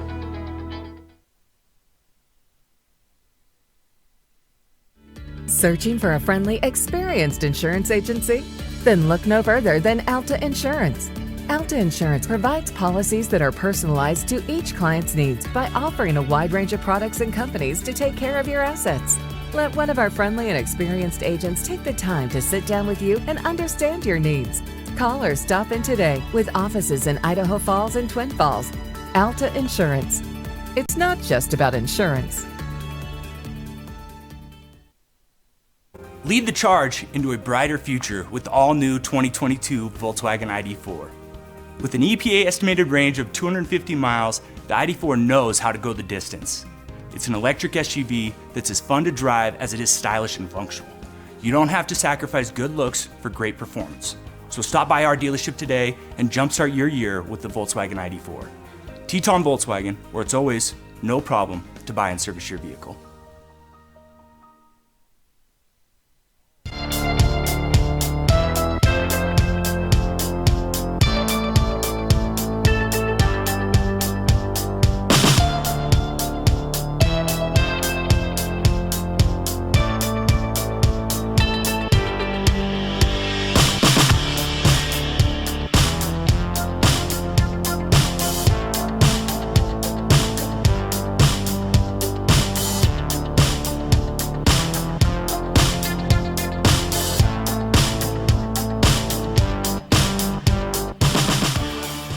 I can't believe we have to make this commercial. It's ridiculous.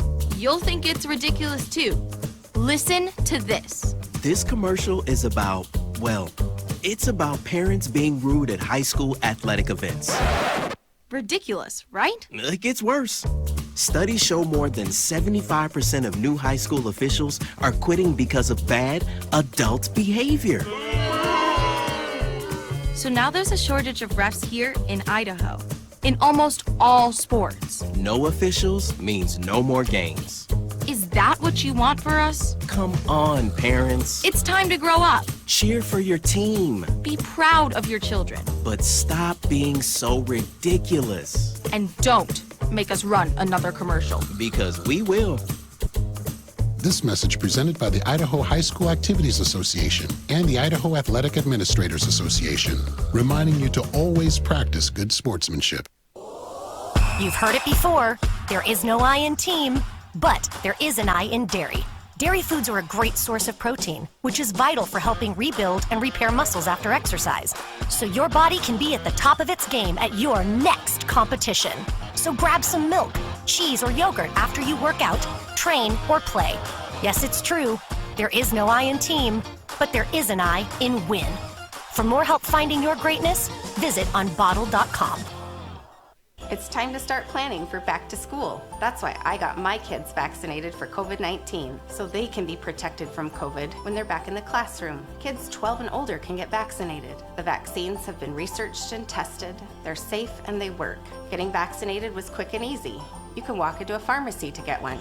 We got our COVID-19 vaccine, and I hope everyone will choose to get vaccinated too. Get a free COVID-19 vaccine today. Find a location near you at covidvaccine.idaho.gov.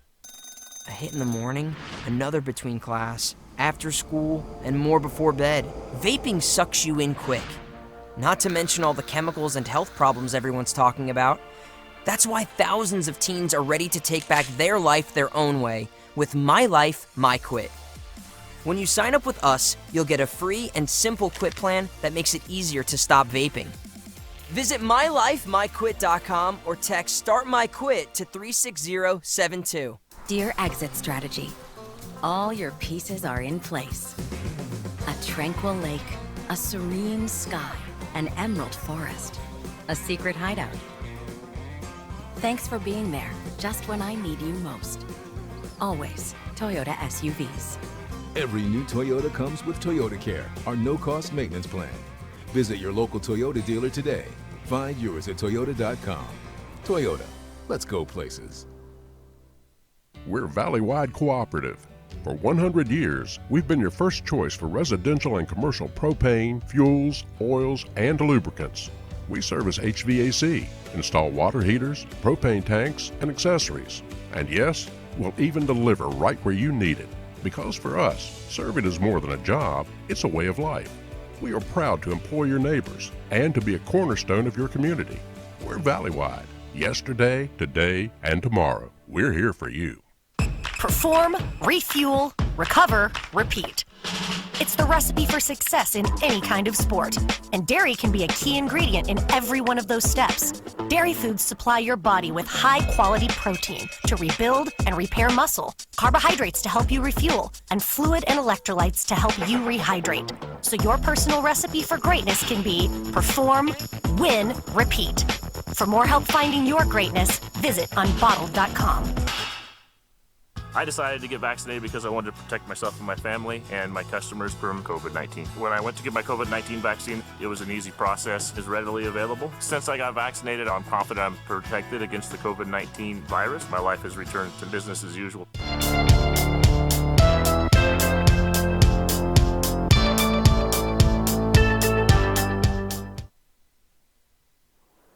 Welcome into the halftime show on IdahoSports.com. Brandon Baney and Tim Belknap coming to you live from Holt Arena in Pocatello. And at the halftime break, it is the Skyline Grizzlies on top of the Vallivue Falcons, 17-8. Vallivue jumped out 8-0, and Skyline really answered the call there, Tim. They scored the next 17 unanswered.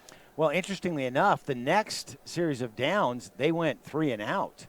And it kind of looked like we were talking, I was talking, you were listening, thank goodness. You have plausible deniability. It looked almost like Skyline shell-shocked, didn't know what to do, and then all of a sudden, as you called it, I think, poked the bear. The Vallivue Falcons poked the bear. Skyline just erupted for 17 straight points, 17 unanswered points. Yeah, literally poked the bear, right? Because it's Grizzlies we're talking about here from Skyline High. So Skyline scored the next 17 points, a pair of touchdown passes from Lachlan Hackey to Caden Taggart, one from 19 yards out, one from 5 yards out, and then the 33-yard field goal from Jacob DeMott. And then Valley View's first touchdown came on a 33-yard touchdown pass from Santi Diaz to Cameron Dean. Looks like the Skyline cheerleaders performing a halftime routine, and then they had a nice ceremony as well for Skyline here at halftime. They did. They recognized Vaughn White, a longtime Skyline contributor, helped through finances and personal efforts create the auxiliary gym at Skyline High School. I just love it when they recognize Vaughn passed recently. They recognized his family, and a round of applause. They mentioned that the Skyline team wearing the old school S on the back of their helmets tonight in recognition of Vaughn. So, classy move. I get emotional about things like that and just say I love that about high school football. It's a family event. You have the entire family coming to the game to support, your child, your cousin, your nephew, whatever the case may be. So I love that they support local people who, regardless of a child, have contributed to the program. So our recognition to the Miller or the White family, and hope that they enjoy tonight's recognition of a well-deserved honor. Yeah, and I know earlier this year, fans in East Idaho follow Skyline. They follow Rigby as well, and I know Rigby had something similar where, of course, Larry Wilson, great player for Rigby, played in the NFL for several years. One of my childhood heroes. Yeah. I was an Idaho boy when he was an Idaho boy. Yeah, played for the St. Louis Cardinals in the NFL and was a great defensive back. And when he was done, he very quietly and away from the spotlight gave a lot back to Rigby's schools in terms of monetary donations and helping build new buildings, facilities, playgrounds, that sort of stuff. And so he actually gave more than I think anybody knows, because once his playing career was completed and the St. Louis Cardinals moved to become the Arizona Cardinals, Larry became an executive with the Arizona Cardinals. There were some connections, some camps that he opened up for professional ball players to come into Rigby, specifically because of his influence and his interaction. And then quietly, they're lucky that they named the field for him, because he didn't tell anybody when he'd make donations to that Rigby program, and that's just a class act.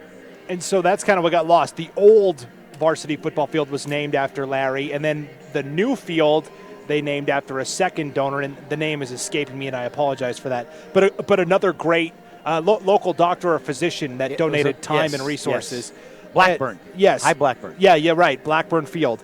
And also a worthy contributor, and certainly worthy of having the field named after him. But I know Larry Wilson's family kind of said, well, what happened to the hay? Yeah. So I thought they did a great thing. And have you been to Rigby for any games this year, Tim? Not this year. You've been taking all those, because I've been spread out, did a lot of Ravston games. Yeah, okay. So I've been to Rigby a couple times, and when you walk in to Blackburn Field, the first thing you see is a gigantic statue of Larry Wilson there.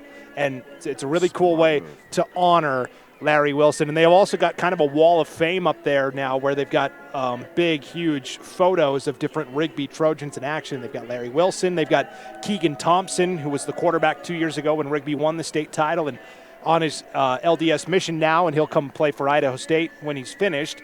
And so it's kind of cool how Rigby is kind of tying in some of those things. Smart. That's how you build a program of greatness, is you make it a tradition. Right. You start talking about all pro players that come from Rigby, Idaho. Come on, how many are there going to be? So you start with Wilson, and then you start highlighting these kids who've had successful careers, and they've had a number of them out of Rigby. I'm trying to remember all of them. There's been a number of kids. You just shake your head and go, wow, that young man, worthy of the scholarship. One of them playing Hayden Livingston, playing for BYU right now. I didn't even know that until I saw him make an interception. I thought, hey, that's an Idaho boy. Cheer him on. Well, and a player for Rigby this year, Talon Togiai, the great offensive and defensive lineman, he committed to BYU. Oh, did he? I did not know that. Yep. Okay. So he committed to BYU as well. He's a shout out to my Cougs. He's a big guy for sure. So okay, so that's Rigby. They're not even playing this game. Yeah, we'll get back on track with Skyline up 17-8 at halftime. Here are the first half stats for Skyline: 79 yards on the ground, 52 yards through the air, 131 yards total offense. For Vallivue, pretty similar, but flip it. 50 yards on the ground, 72 yards through the air, 122 yards of total offense. So, gosh, an offensive output almost identical. Nearly even. Individuals for Skyline, it is Caden Taggart leading the way on the ground, 6 carries for 56 yards. Abron Silverio has 8 carries for 23 yards. Valley View's done a pretty good job of bottling him up. Yeah. Passing-wise, Lachlan Hackey, 6 of 12, 52 yards, 2 touchdowns, but no turnovers. He had a couple of picks last week against Lakeland. Leading receiver, Caden Taggart, 4 catches, 35 yards, caught both touchdowns from Hackey, and Kenyon Sadiq has 2 catches for 17 yards. You don't hear that very often. Usually you hear Sadiq with at least 50 yards a half. So they're, Vallivue doing a good job of shutting down Sadiq. Problem is that he shut down Sadiq and Taggart. Well, Sadiq's been neutralized. Silverio has been neutralized. 9 times out of 10, teams will take that, but Skyline's got multiple playmakers, and tonight it's been Taggart, and that's why they're up 17-8. For Valley View in the first half, the leading rusher was Carson Fox, 4 carries for 19 yards. Santi Diaz, the quarterback, has 8 carries for 16 yards. It's Tyson Fox, 2 carries for 10 yards. Kip Childs has 1 carry for 6 yards. And it is the tight end, Kent, who has 1 carry for -1 yard. And passing-wise, Santi Diaz, 4 of 7, 72 yards. And a touchdown. That's 10 yards per attempt. That's pretty good. Do you know what I hear when you tell me that stat? Diaz needs to pass more. Yeah. His completion ratio is good. He's getting the yardage. He's got the arm. We've seen it. He needs to throw more. Leading receiver is Cameron Dean, 3 catches for 57 yards and the touchdown. And then Kent also has 1 catch for 15 yards. That's Jackson Kent there. So, yeah, coming in, we thought that, Skyline's probably going to make some plays through the air, and Valley View is going to ground and pound. That's literally what one of their coaches told me. I said, what's the game plan for tonight? He said, ground and pound, baby. But it is actually Skyline that has 79 yards rushing, 52 passing, and it's Valley View that has 72 passing and 50 rushing. It's kind of bizarro world. Well, so now I wish we had the ESPN sideline reporter. We could grab the coaches and come out at halftime and say, what's your adjustment? Because the game plan you came in with, run that thing up the gut. Let's what'd you say? Ground and pound. Ground and pound. Yeah, ground and pound. Wasn't working, so they went to the air. You going to stick with that? You going to make some adjustments so that works better, or are you going to bring it down and you're going to figure out how to ground and pound better? Yeah, it's an interesting dichotomy, that's for sure.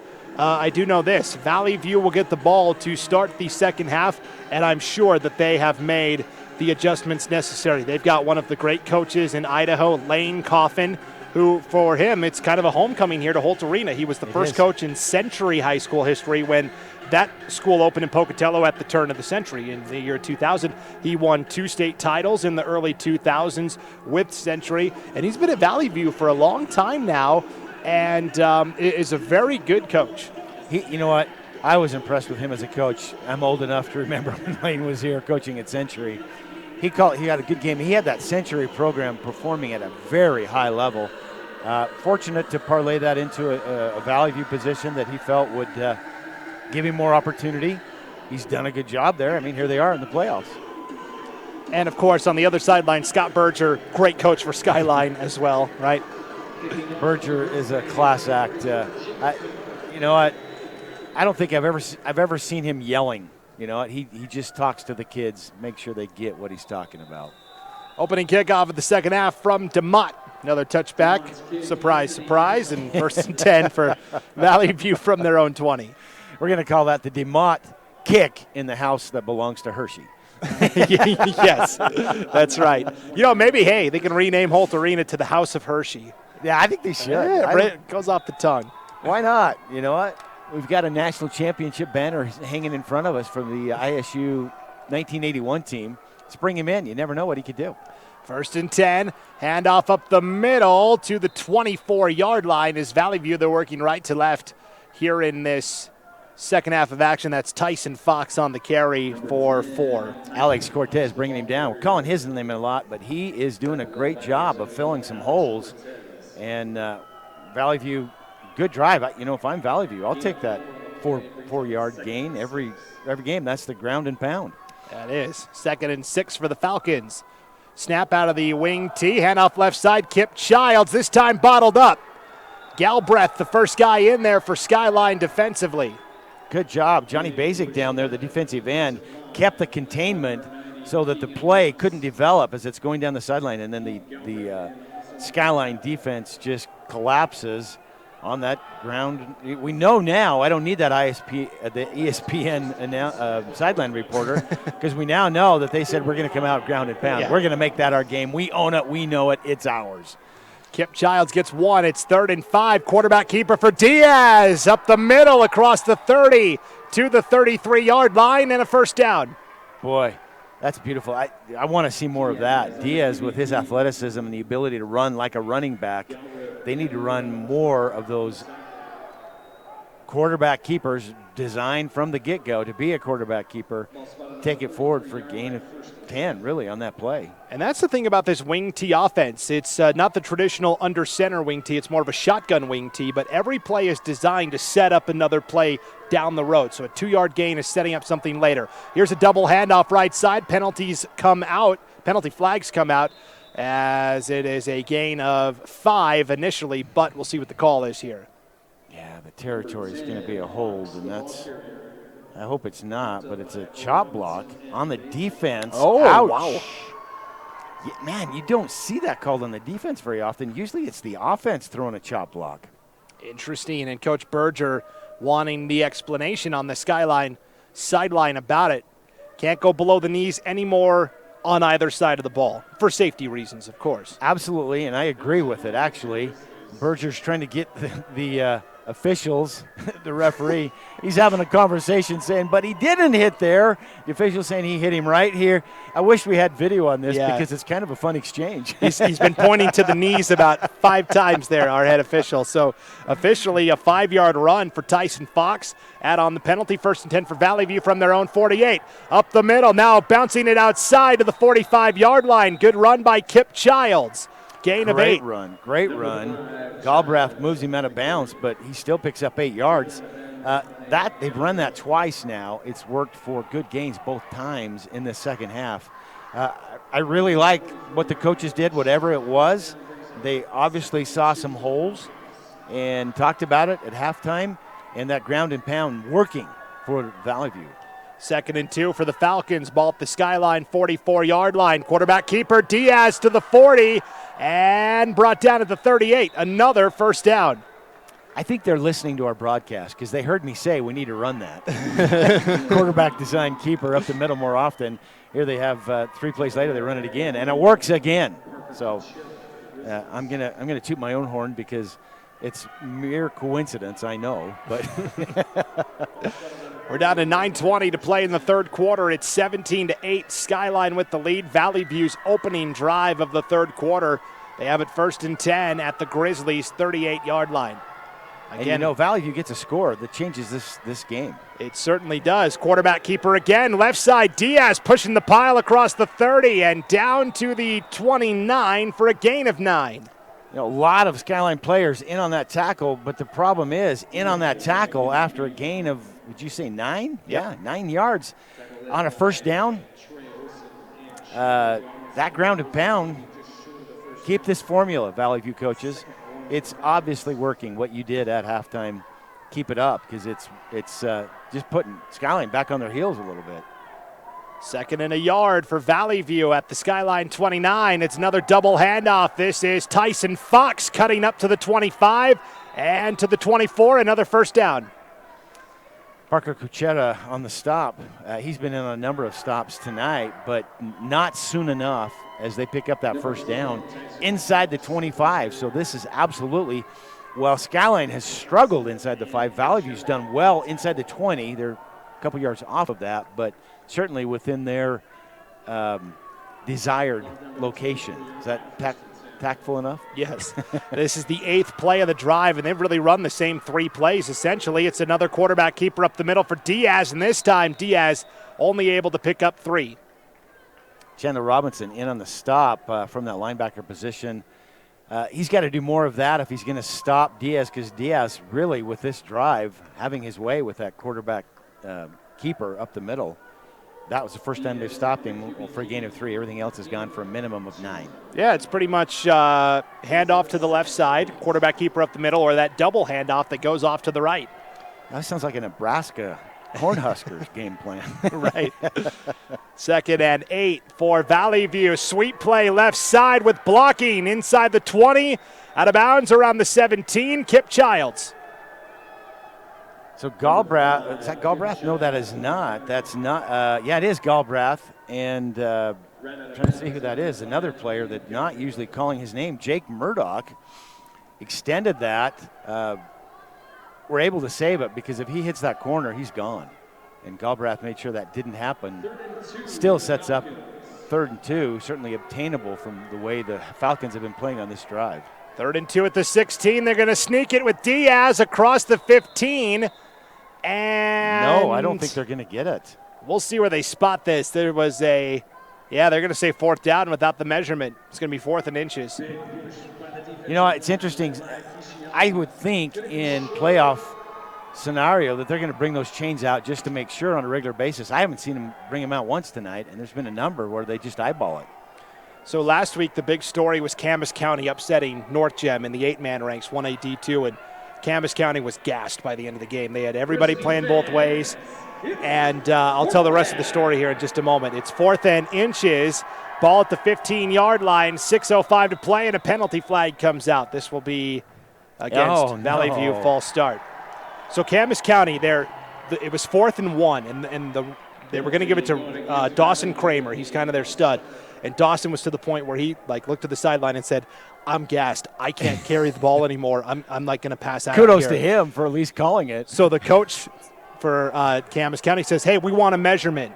And the player's like, no, we're short. We didn't pick up the first down. He's like, I want the measurement. and they got it. They called for the measurement. That gave Kramer enough time to kind of catch his breath. They gave it to him on 4th down. He picked up the first down, and the game was over. That's why they pay the coaches the big bucks. That's right. It is smart game management. 4th and 6 now for Valley View following that false start. Sweet play right side. It's going to be a halfback pass. It is complete at the 5 and into the end zone. No, they're going to call him down at the 1. Oh, out of bounds at the 1. Oh my goodness! I thought he hit the pylon. He's there trying to plead his case. The officials both shake their heads no. He walks 5 yards away, then turns around and says, let's talk about that again. And they still say no. So it's a 19-yard reception to Cameron Dean off the halfback pass from Tyson Fox. They handed it to Fox. He ran out to the right side. Fox on the halfback pass to Dean down at the 1, and an injured Skyline Grizzly down on the field as well. So it'll be 1st and goal from the 1 for Valley View with 5:20 to play in the 3rd. And while they attend to the injured player, we'll let you know that tonight's game is brought to you by Conan Heating and Air Conditioning, your Lennox premier dealer in Idaho Falls. Conan Heating and Air Conditioning has been providing superior HVAC service in the Idaho Falls area since 1946. That's 75 years with highly qualified and experienced technicians. No job is too big or small. For all of your furnace repair needs in Idaho Falls, trust the job to Conan Heating and Air Conditioning. Visit them online for more information at conanheating.com. Yeah, the injured Grizzly player, Johnny Basic, number 89, he's on the tarmac on the ground for a few minutes. They look at his knee. He gets up on his own power, comes to the sideline, but he does have a slight limp. So certainly not 100% fixed, but certainly not something dangerous. So we're glad to see that. Yeah, we hope he's all right. It'll be 1st and goal from the 1 for Valley View with 5:20 to play in the 3rd. Falcons trailing 17-8.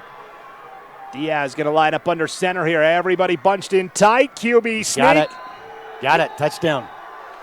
Man, that's the definition of a rugby scrum. Yeah. Everybody was bunched in there, huh? Yeah, both sides of the field. Great job by the Vallivue Falcons front line as they just moved Skyline back enough for Diaz to show his running back abilities and take it in, crossing the plane. And now, different game. It's a 3-point game, and Vallivue, I know, is going to go for 2 here, right? Yep. Ooh. Well, set up a 1-point game. Yeah, it could make it a 1-point affair. 5:17 to play in the third. Vallivue going to go for 2. Diaz back to pass, throwing a fade to the end zone. Overshot his guy, Cameron Dean. And so 17-14. The Skyline lead remains at 3. That field goal by DeMott standing large right now with 5:17 to play here in the third. Tonight's game brought to you in part by Rockwell Homes in Idaho Falls. It's Southeast Idaho's #1 home builder. By using local subcontractors and upholding the highest quality standards, Rockwell Homes strives to exceed your expectations to create a unique and innovative home tailored to your needs and lifestyle. Are you ready to start building your dream home? Let Rockwell Homes help design the perfect place for you and your family to call home. To see available homes, floor plans, and other great information, go online to rockwellhomes.net. The Johnson family and everyone at Rockwell Homes are proud of the local student athletes and want to wish them the best of luck in the tournament. Well, interesting that first half we kind of kidded around that Vallivue had poked the bear, if you will, and awakened the bear, if you will. In the same vein, Vallivue takes that opening kickoff reception and moves it all the way down the field, gets points. It's now a 3-point game, literally that field goal difference. And Skyline having to move the ball here with 5 minutes left in this quarter, get a touchdown on the scoreboard to try and stay, if you will, somewhat in control, because frankly a 3-point lead is not in control in this game. Yeah, it seems counterintuitive because Skyline has the lead, but this is like an important drive for the Grizzlies, almost a must score. Sadiq scoops it up at the 10-yard line, outside the 25, the 30, and the 35-yard line up along that near sideline, and a big hit delivered by Valleyview's Alfredo Hernandez on the special teams tackle. It's a great return, though. He picked that up at, the 15? Brings it out to the 40? Yep. I'll take it. On that last defensive series, Kenyon Sadiq had been out there playing corner. And towards the end of the drive, we talked about, we saw Jake Murdoch in there at corner, and I think Coach Berger basically said, hey, look, they're not throwing the ball. Let's save Sadiq for offense, because I saw him say, Sadiq, why don't you come out? We'll put Murdoch in there. Yeah, I did notice that, and I forgot to mention it. Good catch, Brandon. So now we'll see what Sadiq and company can do on offense for Skyline. Grizzlies up 17-14 with 5:10 to play in the third. Hackey on first down, handoff to Silverio up the middle. And carrying the defender for a gain of 5. And holding on for the ride that time for Valleyview defensively. Looked like big number 66. That's Porter Buckley. Yeah, good job, Buckley, because literally he was hanging on for dear life. Silverio with 1 foot in his grasp, Buckley's grasp, and the other foot on the ground, drags him. Well, Buckley 196, Silverio 170, so, not too far off in terms of the weights there. Yeah, well, still to drag somebody with 1 foot, that's impressive. Second down and 5 for Skyline, working left to right here in this third quarter of action. QB draw for Hackey, pushes his own guy Sadiq out of the way and says, hey, I'm trying to pick up the first down. He'll be a yard shy. It'll be 3rd and 1. Thought he had it for a moment, and then they just kind of took his legs out from underneath him and stopped the drive. But I thought for a moment, you always see a quarterback like Diaz, and you get used to the quarterback running like a running back, and they fall forward and get the extra down. Hackey running like a quarterback on that one. He hit the wall and went right smack down. Just a little shy of a yard short of the first down, but certainly in an area where they can pick it up on a 3rd down. That was the first rush of the night for Hackey. 3rd and 1 from their own 49. Draw play Silverio across the 50 to the Valleyview 49 for a gain of 2 and a first down. I see Silverio only get 2 yards, and I'm shaking my head. I'm like, wait a minute, they only needed 1. So anything beyond that's a plus. They get the first down, but I think I've called Skyline 4 or 5 times this year on broadcasts or announcing, one of the two. And Silverio's lit it up almost every time he touches the ball, so Valleyview doing a good job of containing that. 1st and 10, it's a sweep play right side for Taggart, and Taggart gets only a yard. Great tackle that time by Valleyview's, I think it was Santi Diaz, actually. It was Santi Diaz with some speed. Man, he came in. Looks like there's a gimpy Valleyview player. That's number 5, Kip Childs. They can't afford that. He doesn't stay down long enough that they'll have to take him out. Looks like he's trying to walk it off, but he's definitely limping. Well, and Trey Stump also kind of limping for Valleyview on that last play as well. And so we talked about this is true Ironman football. They are missing 7 key contributors from the team tonight because of injury. So for Valleyview, depth is crucial. 2:45 and counting here in the third. 17-14 Skyline lead. 2nd and 9 for the Grizzlies from the Valleyview 48. Another handoff to Silverio up the middle, and Silverio fighting to get to the 45, and he got there. But it's going to be 3rd down and mid for Skyline. That's a great hold by Valleyview. They gave it to Silverio to said, look, take us down. If you get us within a yard, we're okay. But Valleyview stops him, sets up 3rd and 6. That's a lot different than 3rd and 1 for Skyline. So big play there. Yeah, it was Trey Stump making the tackle for the Falcons. Do you know what? The Valleyview coach looked at him and said, look, this is like major leagues. I can't remember what game it is. No crying in football. Get out there and play. That's, a league of their own. League of their own. Gosh, all I can think of was baseball. League of their own. Meanwhile, 3rd down pass, Lachlan Hackey rolling out right side, throws it out of bounds. 4th down, and Skyline will have to punt. Wow. Hackey doing a lot of role plays, rolling out to throw. Not his best look. I think he does best as he drops back on the 4 or 5 step drop and throws. It makes him feel like he's under pressure and not having the success he was hopeful of having. 1:56 to play in the third. Sadiq to punt it away for Skyline. Will be fielded at the 8-yard line and return to the 11. So Valleyview will have their work cut out for them. 1st and 10 from their own 11-yard line. That was Santi Diaz on the punt return. Parker Kuchera brought him down. He was down there quick. He's got some wheels. 1:48 to play in the third. Valleyview with the ball, 1st and 10 at their own 11, working right to left here in this third quarter of action. So, Santi Diaz returns that punt, and then just kind of slowly walks over to the coach and says, all right, what's the play? I mean, they're having to do everything tonight.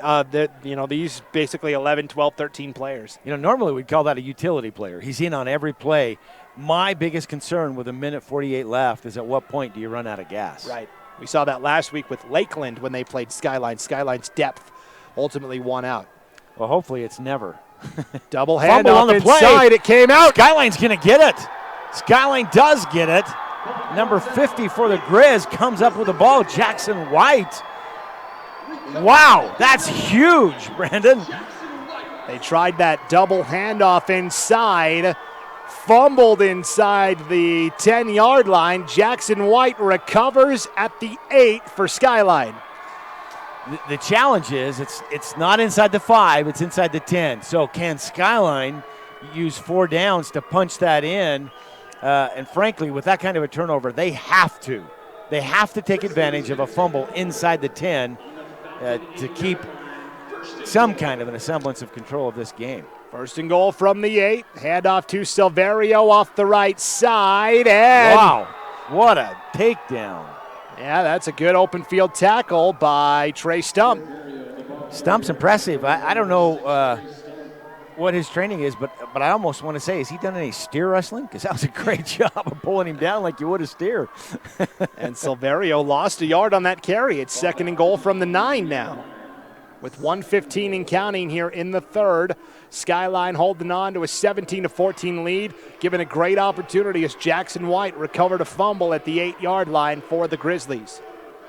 4 wide, 2 to either side. Taggart in motion right to left. They will fake it to Taggart, keep it with Hackey, stretching across the end zone. He's got it for an 8-yard touchdown run right up the middle. Wow, that was a great play. Everybody bought the sweep to Hackey at the top of the field, and literally, not to Hackey, but to Taggart, my apologies. And Haggard just kept that. I think he was 5 yards in before anybody realized the quarterback still had the ball. Heads up move. Hackey keeps it for an 8-yard touchdown run. DeMott on for the point after. And it's through. All right, now that's the gain that they needed to get, they capitalize on the fumble. If you don't capitalize on a fumble inside the 10, your future in championship football is on the line, and they do. So the Grizz go up 24-14. Now Vallivue down 10 with under a minute left in the third, literally 1 quarter of play left for the most part. They've got to reach deep in that gas tank, make sure that they have some fumes or at least a couple of gallons left to get this game and to keep it on drive, because they've certainly had the offensive output to be able to be in this game. And they're fortunate with that fumble only to be down 10. Yeah, I got to get up off the mat here for Vallivue. Tonight's game brought to you by Thompson, Holman, Weiler. They've served East Idaho for over 25 years. The law firm offers extensive experience in a wide range of legal services and represents a broad range of clients, from local individuals to international corporations. They realize how important a client's case is to them individually, so they strive to give each case the attention it would receive if the client was handling it themselves, no matter the size. If you need an attorney, call Michael White at Thompson, Holman, Weiler today, 208-522-1230, or visit their website at thwlaw.com.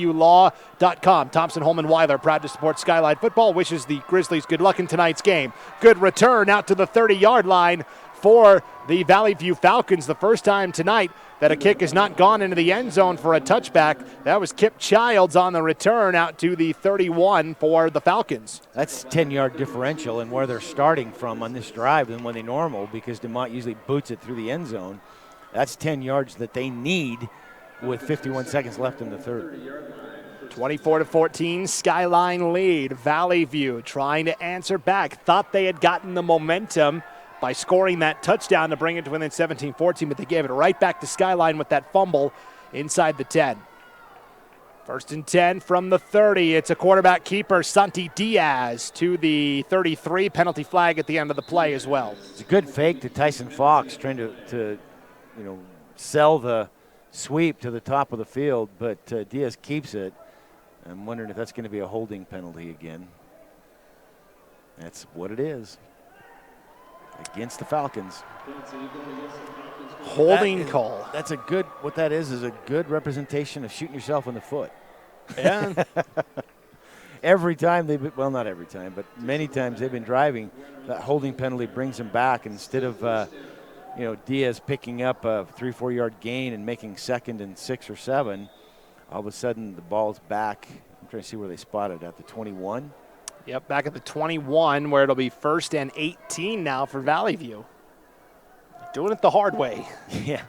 Run that play they got the touchdown on, where they threw a slant towards the sideline. It worked well for them. So 1st and 18, play action fake. Diaz has time, now rolling on the right side, says I'm going to take off and run. He is tripped up at the 20, but breaks a tackle. The 25 and out to the 28, and a penalty at the end of this play as well. That's probably going to be a face mask penalty as they brought him down. From where that was thrown, I think that's probably all they can throw it. And the Skyline player not liking it, so it's probably exactly what it'll be. So maybe a first down. Face mask penalty on Skyline. 15 yards, I think. I think it was just the 5-yard incidental. Incidental, that's what they do give. You're right. So with the yardage, it's going to be 2nd down and 6? 8. 8? And it'll be actually 1st down still. So I thought as Diaz took off on that play, a Skyline defender met him at the 20-yard line and got him at the ankle, and I thought he was going to go down, and Diaz kind of shook it off and was able to pick up 7 yards on the run. You and me both, Brendan.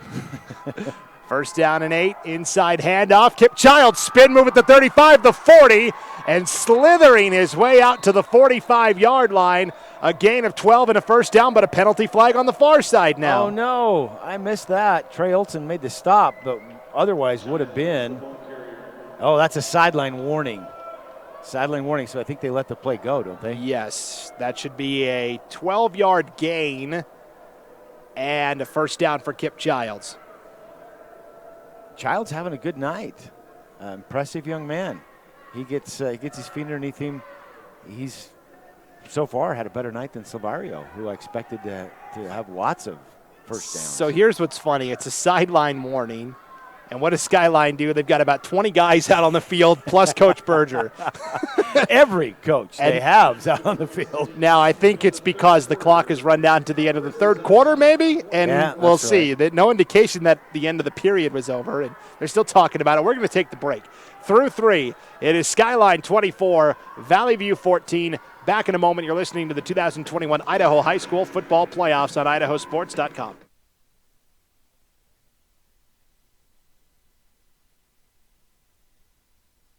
It's not a secret that finding a new car this year is a little tricky. Between chip shortages and supply problems, there's more reasons than ever to come to our no-problem dealerships when you need a new car or truck. Our acquisitions team works hard to make sure that we have a great selection of vehicles to choose from, and our easy-to-buy, easy-to-do business with sales team is ready to deliver the same great value price that we've had for nearly 20 years. Teton Toyota, where it's always no problem to buy and service your car.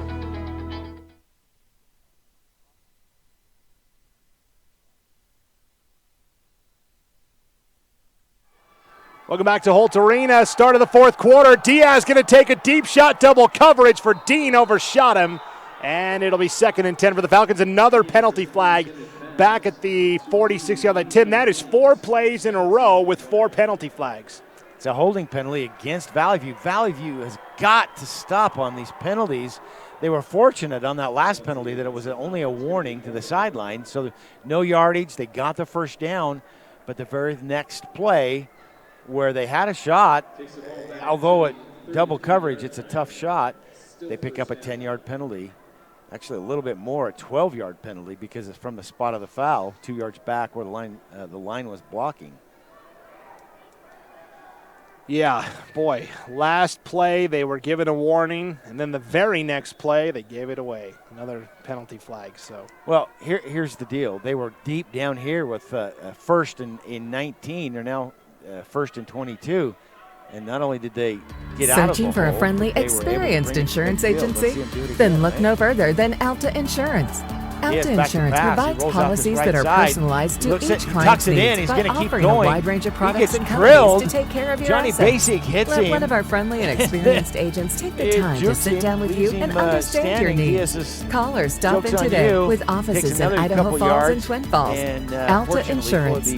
It's not just about insurance. To stop what probably would have been another 5-yard gain, it only gets about 5, maybe 6 yards on the gain for Diaz. But again, a 5-6 yard play by the running back, or the quarterback, acting as a running back, you'd take in a normal play environment. Right. Sorry about that last play, folks. We had a commercial just decided to start playing on its own, so we apologize for that. 2nd and 16. Diaz off his back foot, had to throw it away as he was feeling the heat. Pass intended for Kip Childs on the left side, incomplete. Chandler Robinson in the backfield to disrupt Diaz. Frankly, he had a receiver. He'd had some good yardage. Robinson just saying, either throw that sucker away or I'm going to eat you alive. And Diaz wisely throws it. Falls on his back but doesn't get hit. An athlete like Diaz, that's no big deal. Right. 3rd down and 16 now for Vallivue. They're working left to right here in this fourth quarter. 11:03 to play in the ball game. This is a big 3rd down for the Falcons offense. Pistol formation here. Actually, that shotgun wing tee. Diaz will turn and fake the handoff. He's got a wide open Stepping receiver. up, throwing it deep downfield into triple coverage. Incomplete. Oh, Dean. he picked the wrong receiver to throw to. He had a tight end. I'm trying to see what his number is. Single coverage and a 5-yard cushion wide open. If he'd have thrown it out there to Cannon Hyde, it could have been 6. As it was, he threw it in triple coverage. Yeah, he threw it to Dean. That's kind of been his go-to guy tonight. It's 4th down and 16 now, and the Vallivue fans were kind of hooting and hollering at the end of the play as I think they wanted a roughing the passer. I was watching the play downfield, but I looked up and Diaz was on the ground, flat on his back. So Vallivue will come on and punt with 10:56 to play, down 10, 24-14. And another penalty flag.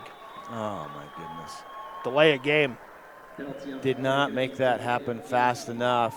You've got to be prepared. If you're going to send in your punting team, you got to be prepared to get him in a little bit quicker than that. 10:56 to go. 24-14. Vallivue trailing by 10. 4th and 21 now. The penalty yardage has got to be getting close to 100 yards for Vallivue tonight. Agreed. Watch for Skyline to send the runners in from the corners. They don't even get close, so good job by Vallivue. Punt taken by Sadiq at his own 35-yard line, the 40. Trying to get to the outside. He does. The 45, the 50. Another penalty flag, Tim. As Sadiq returns it to the Vallivue 40-yard line. I have a feeling this is coming back. Yeah, I think it is. Skyline shaking their head, so you know that it's going to be against them. And a block to the back, illegal use of hands, holding. I was going through the gamut. D, all of the above. Yeah, kind of does work into all the same thing. Oh. I want to see him say, bear hug. This is, Tim, I've done this now 2 weeks in a row, done a ton of games here in Holt Arena. I have seen more penalties across the games I've done these last 2 weeks than all of the regular season. You know, we got towards the end of the regular season, and teams it looked like had things buttoned up. There was a lot of low penalty games. Every game I'm doing, there are 10, 12, 15 flags. Well, Brandon, look for that to increase next week, as in the semifinals, the officials will go into a 7-man rotation. And that always means, just as the 3-man rotation in basketball, you see more. Right. So you'll see more penalties. That doesn't work in the favor of either of these teams, because they've had some serious challenges with penalties. Trying to see what the holdup is, as the referee calling in all the other officials now. One of the Skyline coaches, Clint Cornish down there, their head basketball coach, assistant football coach, calling for, not quite sure who this guy is running out there. Yeah, it's an official. He's wearing a sport coat and khakis. And now he's going to go over and they're going to talk to the Vallivue sideline. All right, Tim, so while you watch this and kind of play it out, I'll go ahead and tell you that tonight's game is brought to you in part by C&B Operations. For all your commercial John Deere new and used agriculture equipment, choose C&B Operations, Eastern Idaho's premier John Deere dealership. Visit C&B Operations at 1102 West Bridge Street in Blackfoot for all your equipment needs, or visit them online at deerequipment.com, DEEREQIPMENT.com. C&B Operations in Blackfoot is a proud supporter of the student athletes and wants to wish them good luck in the tournament. Interesting turn of events. That wasn't an official. That's Skyline's activities director, Greg Basic, who I will be honest about, it's a dear friend of mine, called over to the sideline, and they take the down marker official and kick him out of the game. I have never seen that, as they find somebody to run the sticks. Basic goes over now, talks to the gentleman. He is a little heated. I'm not sure what was said, but obviously something that would disqualify him from serving as an impartial representative of the officials as part of the chain gang. I have never seen somebody from the chain gang get tossed from the game. I have not either. Because it's not like they grabbed these people from Skyline and Vallivue. These are, right? These are people presumably who've done it all season. Yeah, these are people that, wow.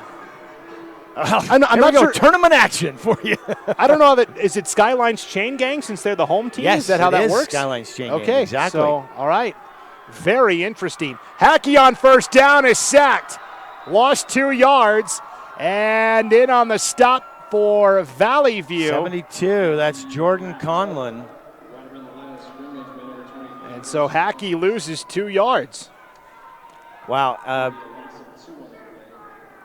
You know, I'm gonna give a shout to my friend Greg Basic. Don't know what happened on that exchange, and Basic got somebody in there quickly, and then Greg goes over to the individual who's upset, visibly upset, as I watch him, talks to him for a few minutes, let him cool down, and now he's going to walk him out. 2nd down and 12. Silverio, nice cut across the 40. That's actually Taggart on the carry across the 40 up to the 42-yard line of the Grizzlies. That is a gain of 10, and it's going to be 3rd and 2. Taggart's first carry of this second half comes at the 9:35 mark of the fourth quarter. 24-14, Skyline leading by 10. It is 3rd down and 3 now for the Grizzlies from their own 42. Taggart in motion left to right. Hackey out of the shotgun, rolling out right side on the run, throwing. Taggart falling to the ground but making the catch at the 46-yard line. And they needed 3. He got 4 for the first down on the far side. That's, not what they wanted as far as total yardage, but they got the first down, so I guess it is what they wanted. Well, at this point, too, you start to look at the clock, right? 9-10 and counting. Skyline up 10. Trying to take the air out of the ball a little bit here.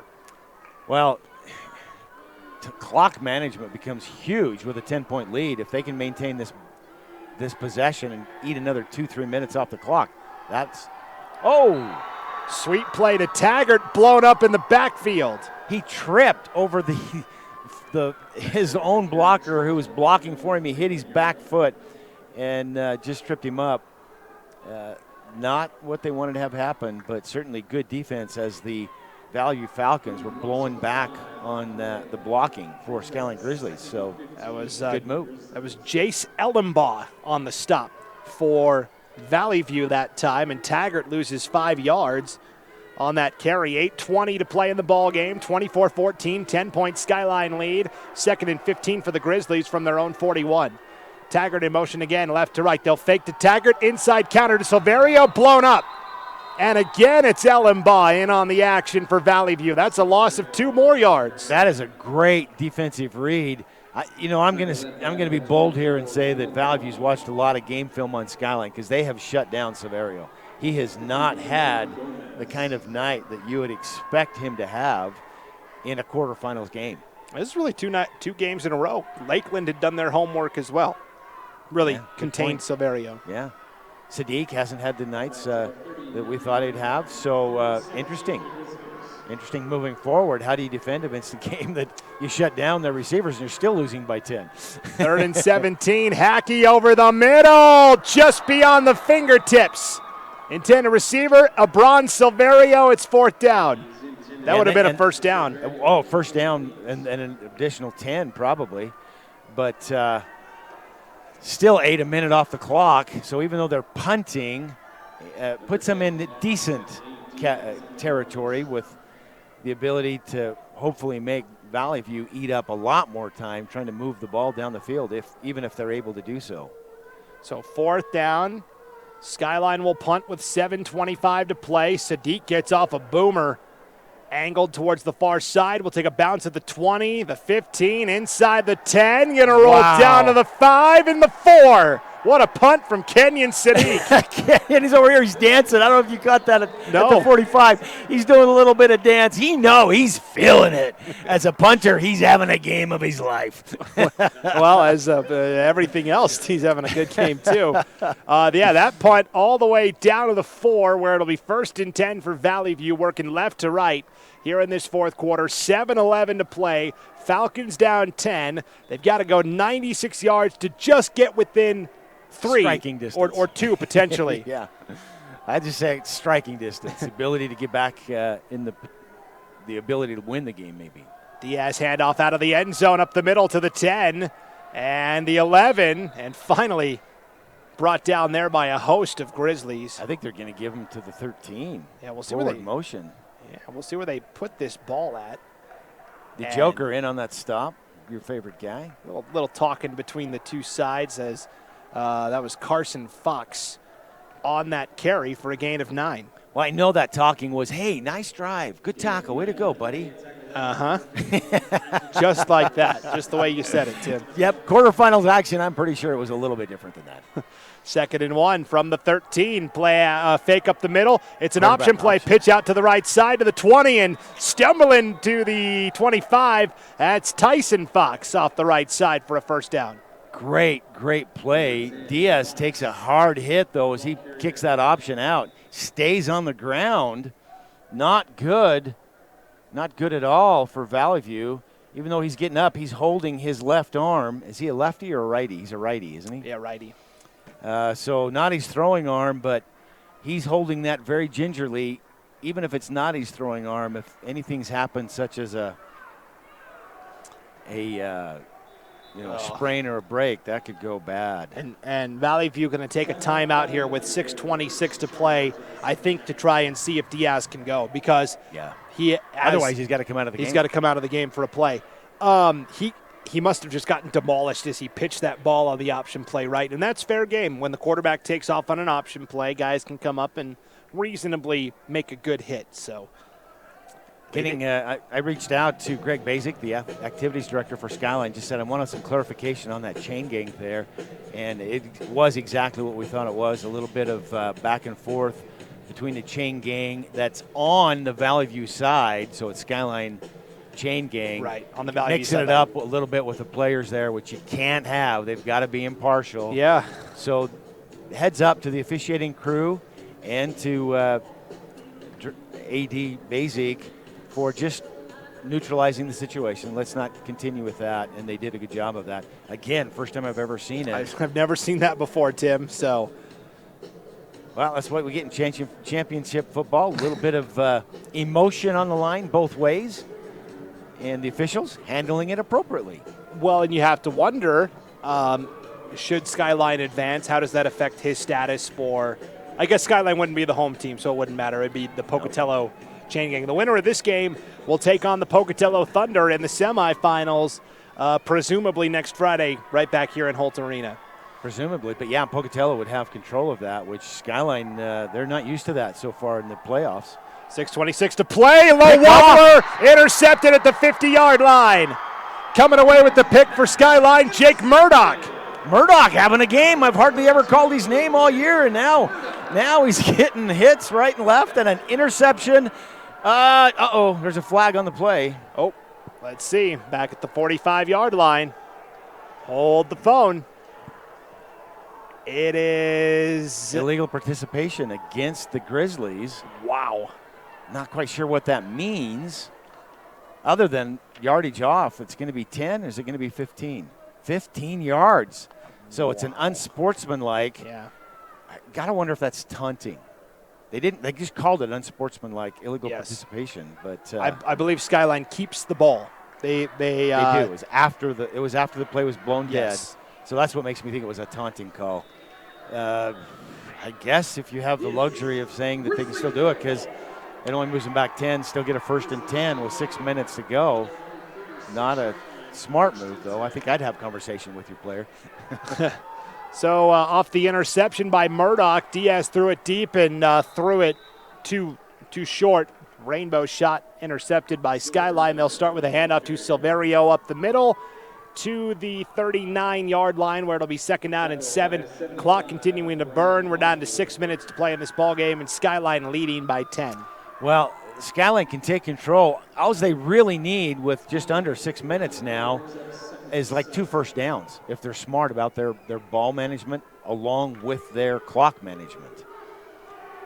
Valley View does have 2 timeouts to play with here. Needing to get almost a takeaway at this point. Up the middle, Hackey on the QB keeper, ran into his own lineman, gets out to the 45-yard line. Oh, Hackey had the first down if he doesn't run into his lineman. And his lineman standing up like, man, who hit me from behind? That looked like number 60. It was. Atticus Furiman. He's a freshman, 6'2", 235. So that's where the junior Hackey stands up and says, don't get in my way again. That's going to happen again. Out of the way, freshman. Yeah. You've heard of initiation. That's it. Get out of my way. 3rd and 1 for the Grizz now. At their own 45-yard line, 5 minutes to play in this quarterfinal showdown. Big down for the Valley View defense. Silverio gets the first down by a yard.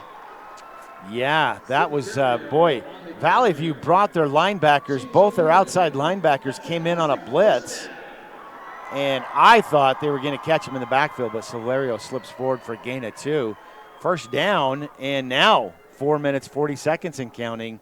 They can eat off almost another 2 full minutes with some good clock management. Yeah, you've heard of the 2-minute drill for a team that's trailing late. Well, then, you know, a lot of times you hear in the NFL the 4-minute drill where you're just trying to run out the clock. Yeah, Skyline taking their time, slowly get the play in. Heads up. 1st and 10 for the Grizzlies from their own 47, leading by 10, 4:15 to play in the ball game. Taggart in motion right to left, gets the call on the sweep. Taggart to the 50, and that's it. Tyson Fox, great job of reading that as Taggart cuts up. Fox just throws a shoulder pad into Taggart to stop that explosive run, or he would have probably had another 3 to 5 yards. So great job by Fox. So Vallivue spends their second timeout. They have 1 timeout remaining here with 4:06 to play. It'll be 2nd down and 8 for the Grizzlies. Leading by 10, 24-14. Winner advances to play Pocatello in the semifinals. For Taggart, that's only his 2nd carry of the second half, believe it or not. He was the leading rusher in the first half. Just 2 carries here in half number 2. Still has 2 touchdowns to his night. Not a bad night, but I am surprised that given his performance in the first half that they haven't seen them trying to get the ball more to Taggart than they've gotten it to. I think there were 2 plays that were broken up before the ball got to him. I mean, really, if you think about it, in this second half, Lachlan Hackey is only 1 of 3 passing as well. Really, Skyline's offense hasn't done much of anything in this second half except for cashing in when Vallivue fumbled inside their own 10-yard line. That's true. That is the difference right now. Instead of a 17-14 game, a 24-14 game. That turnover looming large, and did Vallivue jump off sides? Apparently not. No flag. I thought they did too. To the 50-yard line is Silverio on the carry, a gain of just a yard. It's 3rd and 7. It was like in the pros where the defender jumped off sides and got back into the neutral zone, right? Yeah, and I think that's what they're going to call it. I think Skyline believed that was going to be the call, and so didn't give it their all, which I don't understand. It's a free play. Give it everything, man. But they didn't get the ball there at midfield. 3 minutes, 30 seconds and counting. They're just going to wait the clock out. And this becomes here for Vallivue, down 10 with 3:25 to play. This is the play. This is the 3rd down where the Falcons defense needs to get a stop. And I think it's going to be Vallivue calling a timeout. Oh, it's Skyline. Not what I expected. Well, I was going to say, if Vallivue was calling a timeout, they would have called it right away, right? I mean, because a lot of time went off the clock there. So Skyline's going to take the timeout because Coach Berger knows the score. 3:17 to play. He goes, hey, if we pick up a 1st down here, turn out the lights, the party's over. So he's going to draw up a play here on 3rd and 7. Probably a pass play, I would imagine. Or maybe, I don't know, the Taggart sweep. Not anything with Silverio up the middle. I can guarantee you that. But I'm going to fake it to Silverio up the middle so that it collapses that middle and gives that end sweep. I think that's a good call, Brendan. Yeah. The coaches really need to have our broadcast on down, the one of those eight coaches they have down there. Yeah, just right. listening to, our wisdom. That's right. We've got a funny story about coaches here after this play. 3rd and 7 with 3:17 to play. Skyline picks this up. It's pretty much over. Hackey blitzed, hit as he throws, incomplete at the 40-yard line. You know what? He had a wide open Taggart. Well, wide open. He certainly had a catchable throw, but Hackey hit hard. He gets up slowly. He's going to fill that one. Yeah, coming off the edge was Jace Ellenbaugh, and he's the one who got home on Hackey, bringing up the 4th down Kenyon Sadiq punt. So I was at Westside earlier today, right?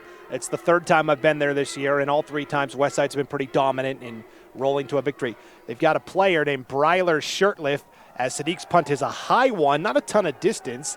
We'll take a bounce at the 25, and we'll be down at the 31-yard line by Skyline, where it'll be 1st and 10 for Vallivue with 3:02 to play. So Bryler Shirtliff, he's a wide receiver, DB, kicker. He's signed with Idaho State University, and he's from 2A Westside. So when the game gets out of hand and Westside pulls their starters, Bryler puts on the coach's headset, and he talks to the coaches that are up in the box. And I've seen it 3 times this year at Westside High in 3 blowout wins for the Pirates. And so that's smart move, frankly. So maybe when he's done playing, he wants to get into coaching. It's always fun to see that. 1st and 10 for Vallivue from their own 32, down 10. Diaz dancing his way out of trouble. On the run, firing out of bounds. Yeah, that was just a smart heads-up play. He had literally no one open that he could get to. If he'd have paid attention, again, that tight end at the top of the field was wide open, but he couldn't see him as he was looking. And now a flag flies late. Intentional grounding they're going to call. Oh, yep, exactly. You're right. Good call, Brendan. Took a few minutes of discussion for them to decide to do that. As he flushed out and just threw it to the Skyline sideline, they determined that nobody was close enough, I guess. And it's not like the NFL where, well, if you're outside the tackle box, well, that doesn't exist in high school. Yeah, well, there were a few players there, but they were all Grizzlies. Right, right. That's a big one because it's also a loss of down. So it's 2nd and 21 now for Vallivue with 2:53 to play from their own 21. Diaz, quarterback draw, the 25, the 30, cutting to the outside of the 35-yard line. Great run by Santi Diaz, but again, the clock rolling with 2:40 to play.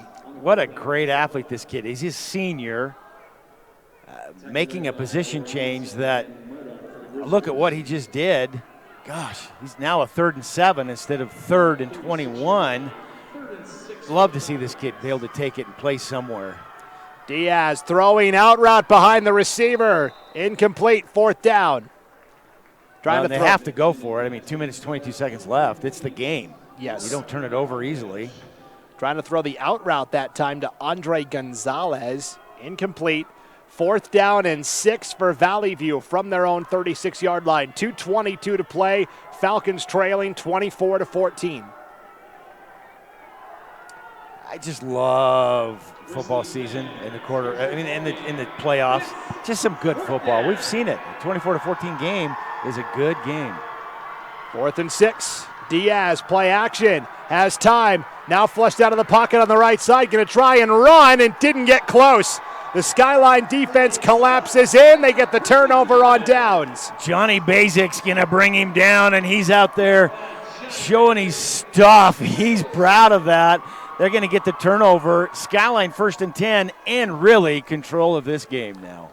Santi Diaz needed to get 6. He only picked up 3 as he had time initially, and then that pass rush collapsed the pocket, and Diaz decided, like we said, I'm going to do what I know, and that's run, and just didn't quite get there. He was close. Very, very close. Just shy. And hats off to him. What a great athlete. I've watched him play, not having seen him before, and I'm impressed. 2:14 to play. Skyline takes over. 1st and 10 from the Vallivue 38. Low snap. Handoff to Silverio inside to the 34. A gain of 4. Well, more important than that, the clock's going. Vallivue will have no choice, and they do call the timeout.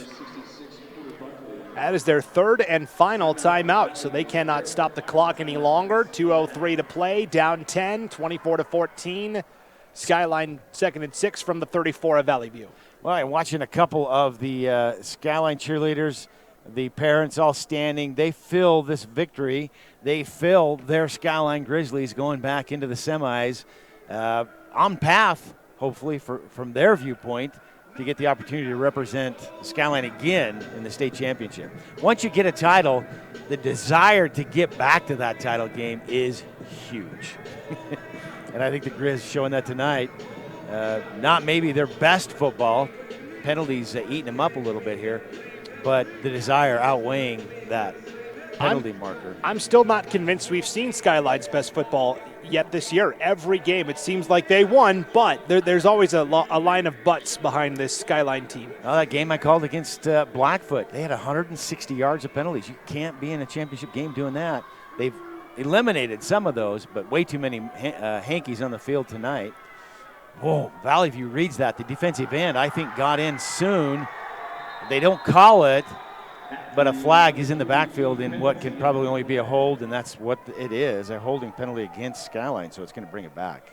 They faked the sweep to Taggart going left to right and kept it with Lachlan Hackey up the middle. Hackey took it to the 25, enough for the 1st down, but you're right. That is going to come back against Skyline, and we talked about it here. They always seem to just, they make it harder than it has to be on themselves. And now you're talking about, this game isn't over. 1:57 to go, 2nd down and 19 now. Valleyview's in a great position to get a stop here and get the ball back. And if they can force a takeaway or a turnover of some kind, they're right back in it. Well, and that's the difference in that running, that play. Again, I think the hold probably had nothing to do with the result of the game or the play. The difference in a first down inside the 25 versus a 2nd and 19 out at midfield. I mean, you're kneeling at that point. Instead, you're having to run a play. Hand off to Silverio off the left side, stretching across the 45 to the 44 for a gain of 3. 120 and counting now in this ball game. It'll be 3rd down and 14. A little bit of chippy going on out here as I'm watching. I won't name the Skyline receiver. He's a little bit of pushing and shoving between the two. I thought we were going to see flags. I don't think the officials saw what was going on. They certainly were exchanging, I'm sure, email addresses for after-game congratulations. Oh, Tim, you sounded so old there. They don't exchange email. They TikToks. They exchange TikTok handles. Oh, gosh, Brandon, you got me. Yeah. Thanks for owning me out to the world there. 3rd and 16, 35 seconds to play. Up the middle, Hackey again. Across the 40 to the 42, a gain of 6. It'll be 4th down, 25 seconds to go, and that'll do it. Yep, that'll be the last play of the game. Skyline coming off the field, jumping up and down. Vallivue, a hard-fought game, just not able to capitalize when they needed to, Brandon. Yeah, for Vallivue, nothing to be ashamed of in this game tonight. They gave it their absolute best, and we've seen it now 2 weeks in a row, right? Lakeland last week, Vallivue tonight. Start hot, but they just don't have the depth. They've got so many two-way players. Skyline has almost none, and because of that, the Grizzlies were able to wear out opponents over the course of the game, and Skyline wins 24-14. Well, it's a good game plan. I'm not sure they'll be able to hold that with Pocatello, though. Pocatello's a good team. Pokey's a good team, but they got a lot of two-way guys, too. Do they? Yeah. Well, we saw Sadiq go in two ways tonight, so. That's true. Injuries by this time of year, interesting to see. It will be a very interesting semifinal showdown between Skyline and Pocatello. Skyline, the old dog. Pokey, kind of the new kid on the block, trying to get to the championship game. Yeah, well, Pokey's certainly a tradition of football through the years. Right. Maybe not the last few years, but if you look back far enough. What a fun game that'll be, though, because it will be home field advantage here at the Holt Arena for the Pocatello Thunder. But you look across that way, you see how many Skyline supporters have come, and Skyline prefers to play playoffs here at Holt Arena. So I think that's a neutral field, frankly. I agree. It'll be Skyline's 4th game inside the Dome. They played a regular season game against Rigby here, and then they played 2 postseason games. So I agree, totally neutral. Well, Skyline wins 24-14 over Vallivue. We'll take a break and come back with the IdahoSports.com postgame show right after a word from our sponsors here on IdahoSports.com. Lead the charge into a brighter future with the all-new 2022 Volkswagen ID4. With an EPA estimated range of 250 miles, the ID4 knows how to go the distance. It's an electric SUV that's as fun to drive as it is stylish and functional. You don't have to sacrifice good looks for great performance. So stop by our dealership today and jumpstart your year with the Volkswagen ID4. Teton Volkswagen, where it's always no problem to buy and service your vehicle.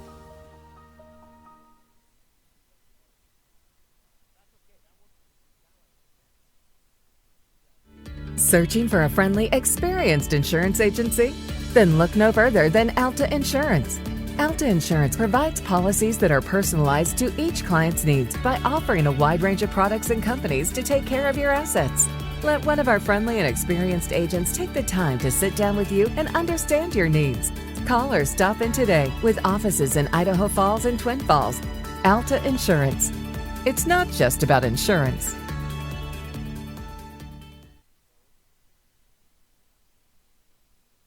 It's not a secret that finding a new car this year is a little tricky. Between chip shortages and supply problems, there's more reasons than ever to come to our no-problem dealerships when you need a new car or truck. Our acquisitions team works hard to make sure that we have a great selection of vehicles to choose from, and our easy-to-buy, easy-to-do business with sales team is ready to deliver the same great value price that we've had for nearly 20 years. Teton Toyota, where it's always no problem to buy and service your car.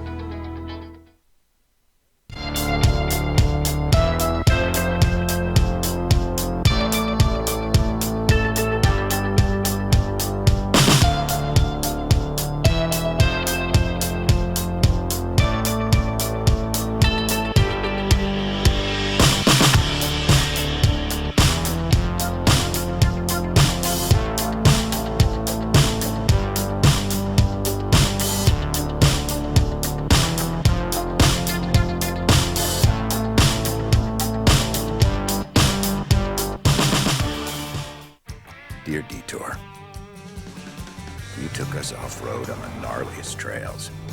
You asked us to measure up. So yeah, we did. When life slings you mud, sling it right back. Stay strong, Toyota trucks. Every new Toyota comes with Toyota Care, our no-cost maintenance plan. Visit your local Toyota dealer today. Find yours at Toyota.com. Toyota, let's go places. Athletes know how important it is to stay hydrated. But did you know there are other ways to hydrate besides just drinking water? In fact, milk is a great hydration option because it actually contains water, as well as electrolytes that are lost when your body sweats. So consider taking milk along with you to your next game or competition and enjoy the taste of greatness. For more help finding your greatness, visit unbottled.com. It's time to start planning for back to school. That's why I got my kids vaccinated for COVID-19, so they can be protected from COVID when they're back in the classroom. Kids 12 and older can get vaccinated. The vaccines have been researched and tested. They're safe and they work. Getting vaccinated was quick and easy. You can walk into a pharmacy to get one. We got our COVID-19 vaccine, and I hope everyone will choose to get vaccinated too. Get a free COVID-19 vaccine today. Find a location near you at covidvaccine.idaho.gov. We're a valley-wide country store. For 100 years, we've been your #1 choice for food, fuel, farm supplies, and just about everything else you could need to get you through your day. We know you work until the job is done, and so do we. For gas on the go, or a little extra to help you get down the road, you can count on us. We are proud to employ your neighbors and to be a cornerstone of your community. We're valley-wide. Yesterday, today, and tomorrow, we're here for you. A hit in the morning, another between class, after school, and more before bed. Vaping sucks you in quick. Not to mention all the chemicals and health problems everyone's talking about. That's why thousands of teens are ready to take back their life their own way with My Life, My Quit. When you sign up with us, you'll get a free and simple quit plan that makes it easier to stop vaping. Visit mylifemyquit.com or text Start My Quit to 36072. You train, you sweat, you practice, you go for the gold, you give 110%, but most of all, you aim for greatness. And milk is the performance enhancer that can help get you to your goal. Trusted by athletes and backed by science, there's a healthy helping of greatness in every refreshing glass of milk. So let nature's original sports drink help quench your thirst for greatness. For more help finding your greatness, visit unbottled.com. I decided to get vaccinated because I wanted to protect myself and my family and my customers from COVID-19. When I went to get my COVID-19 vaccine, it was an easy process. It's readily available. Since I got vaccinated, I'm confident I'm protected against the COVID-19 virus. My life has returned to business as usual.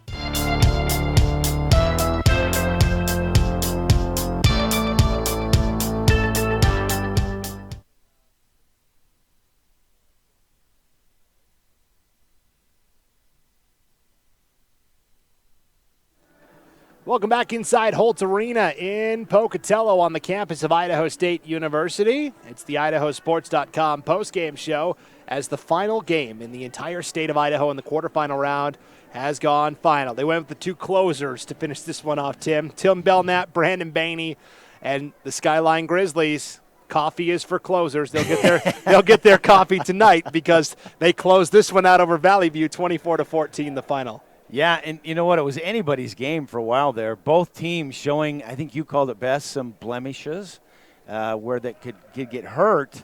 But Skyline able to convert that fumble down there inside the 10-yard line by the Vallivue Falcons, the difference in the second half. Because other than that, I think it's anybody's game. I mean, Vallivue led 8-0 to start the game, right? They led 8-0 after one. Skyline scored the next 17 points to take the 17-8 lead at halftime. 24-14 was the score after three, and nobody did anything in the fourth quarter. I agree. Vallivue had that really impressive drive that was capped off by the Santi Diaz 1-yard touchdown run to bring the Falcons to within 17-14 with 5:17 to play in the third. They forced a Skyline punt. It was a good punt that forced Vallivue to start inside their own 10-yard line. But still, they had the ball in the third, down 3, feeling good. They tried a double handoff inside. Carson Fox fumbled it. It was recovered by Jackson White at the 8. And from there, Skyline was able to run it in on an 8-yard touchdown run by Lachlan Hackey, and that was the 2-score advantage that Skyline needed. And then they kind of just slowed it down and shut it down in the fourth quarter. Yeah, and Vallivue not able to do what they started the third quarter doing, the ground and pound and move the ball the way through. But I think you see the intensity of the game. If they don't fumble down here, they just driven down for a score, held Skyline to a punt. If they don't fumble, I think we see them continue to move because the ground and pound was working, and it's just like the air went out of their tires, their sail, whatever you want to call it. That fumble changed the intensity of this game. Unfortunately, to a negative fashion for Vallivue, they just weren't able to get that ground and pound back in the fashion that we saw them so effectively do the first drive of the game and the first drive of the second half. No matter how you slice it up, what an incredible season for Vallivue. Their season will conclude with a 6-5 record. Really, by the end of it, they were down to about 12 to 13 core varsity players. A lot of those guys were going both ways. They had 8 guys missing from the roster tonight because of injury, including Casey Cope, their all-conference quarterback. And so for Vallivue to make it this far and be the last team from the Southern Idaho Conference standing this year after finishing 4th in the league standings, I think they actually finished 5th. But either way, very impressive for the Falcons here. Nothing to be ashamed of. But it does create an interesting scenario now as Skyline moves on to play another Southeast Idaho team, the Pocatello Thunder. You've called a lot of their games this year, Brendan. Yeah, Pocatello has looked very good in the opening round and the quarterfinal round of the postseason. You'll look at the 2 games, and they beat Bonneville 24-6, and then they beat Bishop Kelly last night. And you'll look and say, well, those games were kind of low scoring and close. And Pocatello was carried by their offense in the regular season, but now they're starting to lean on their defense as we've gotten into the playoffs, and they're showing really good balance. Skyline, I'll admit, I don't know that I've seen them play their best yet. And we talked about that, right? They are impressive. Streaky. Right. I mean, they're 7-4. But they will need to be at their absolute best next week against Pocatello. And the same can be said of Pocatello. They will have to be at their best. This is going to be a fantastic semifinal showdown, though. It'll be in Holt Arena. Time and date to be announced, I would anticipate Friday, 5:30. Pocatello likes playing that first game of the doubleheader on Friday night. So that would be my guess. But we will wait and see. For Skyline, they win 24-14. Let's hand out our IdahoSports.com player of the game, Tim. Boy, I tell you, tough call because we saw a lot of action, not from the people we usually see. And it's easy to look at the offensive output of a couple of people. Hackey actually running it up the middle there towards the end of the game, picking up some rushing yards. Not as effective with his passing yardage as you would hope to see from the Grizzlies. But on the defensive side, there was a number of names. We were calling a lot for the Grizzlies. But really, we got to come down and look at the offensive production, Brendan. Yeah, we're going to end up giving it to Caden Taggart. He's a wide receiver. He's more of a slot back, I would say. He runs the ball almost as much as he's out running routes. He tonight was the leading rusher on the ground for Skyline. 9 carries, 74 yards. That's 8.2 yards per carry. And through the air, 5 catches for 39 yards, and 2 of his 5 receptions tonight were for touchdowns. So Caden Taggart, our IdahoSports.com player of the game. Congratulations to I'm going to also say wheels of the game. That kid, when he gets the ball, I want to say his feet move like in a cartoon, but he just turns the gas on.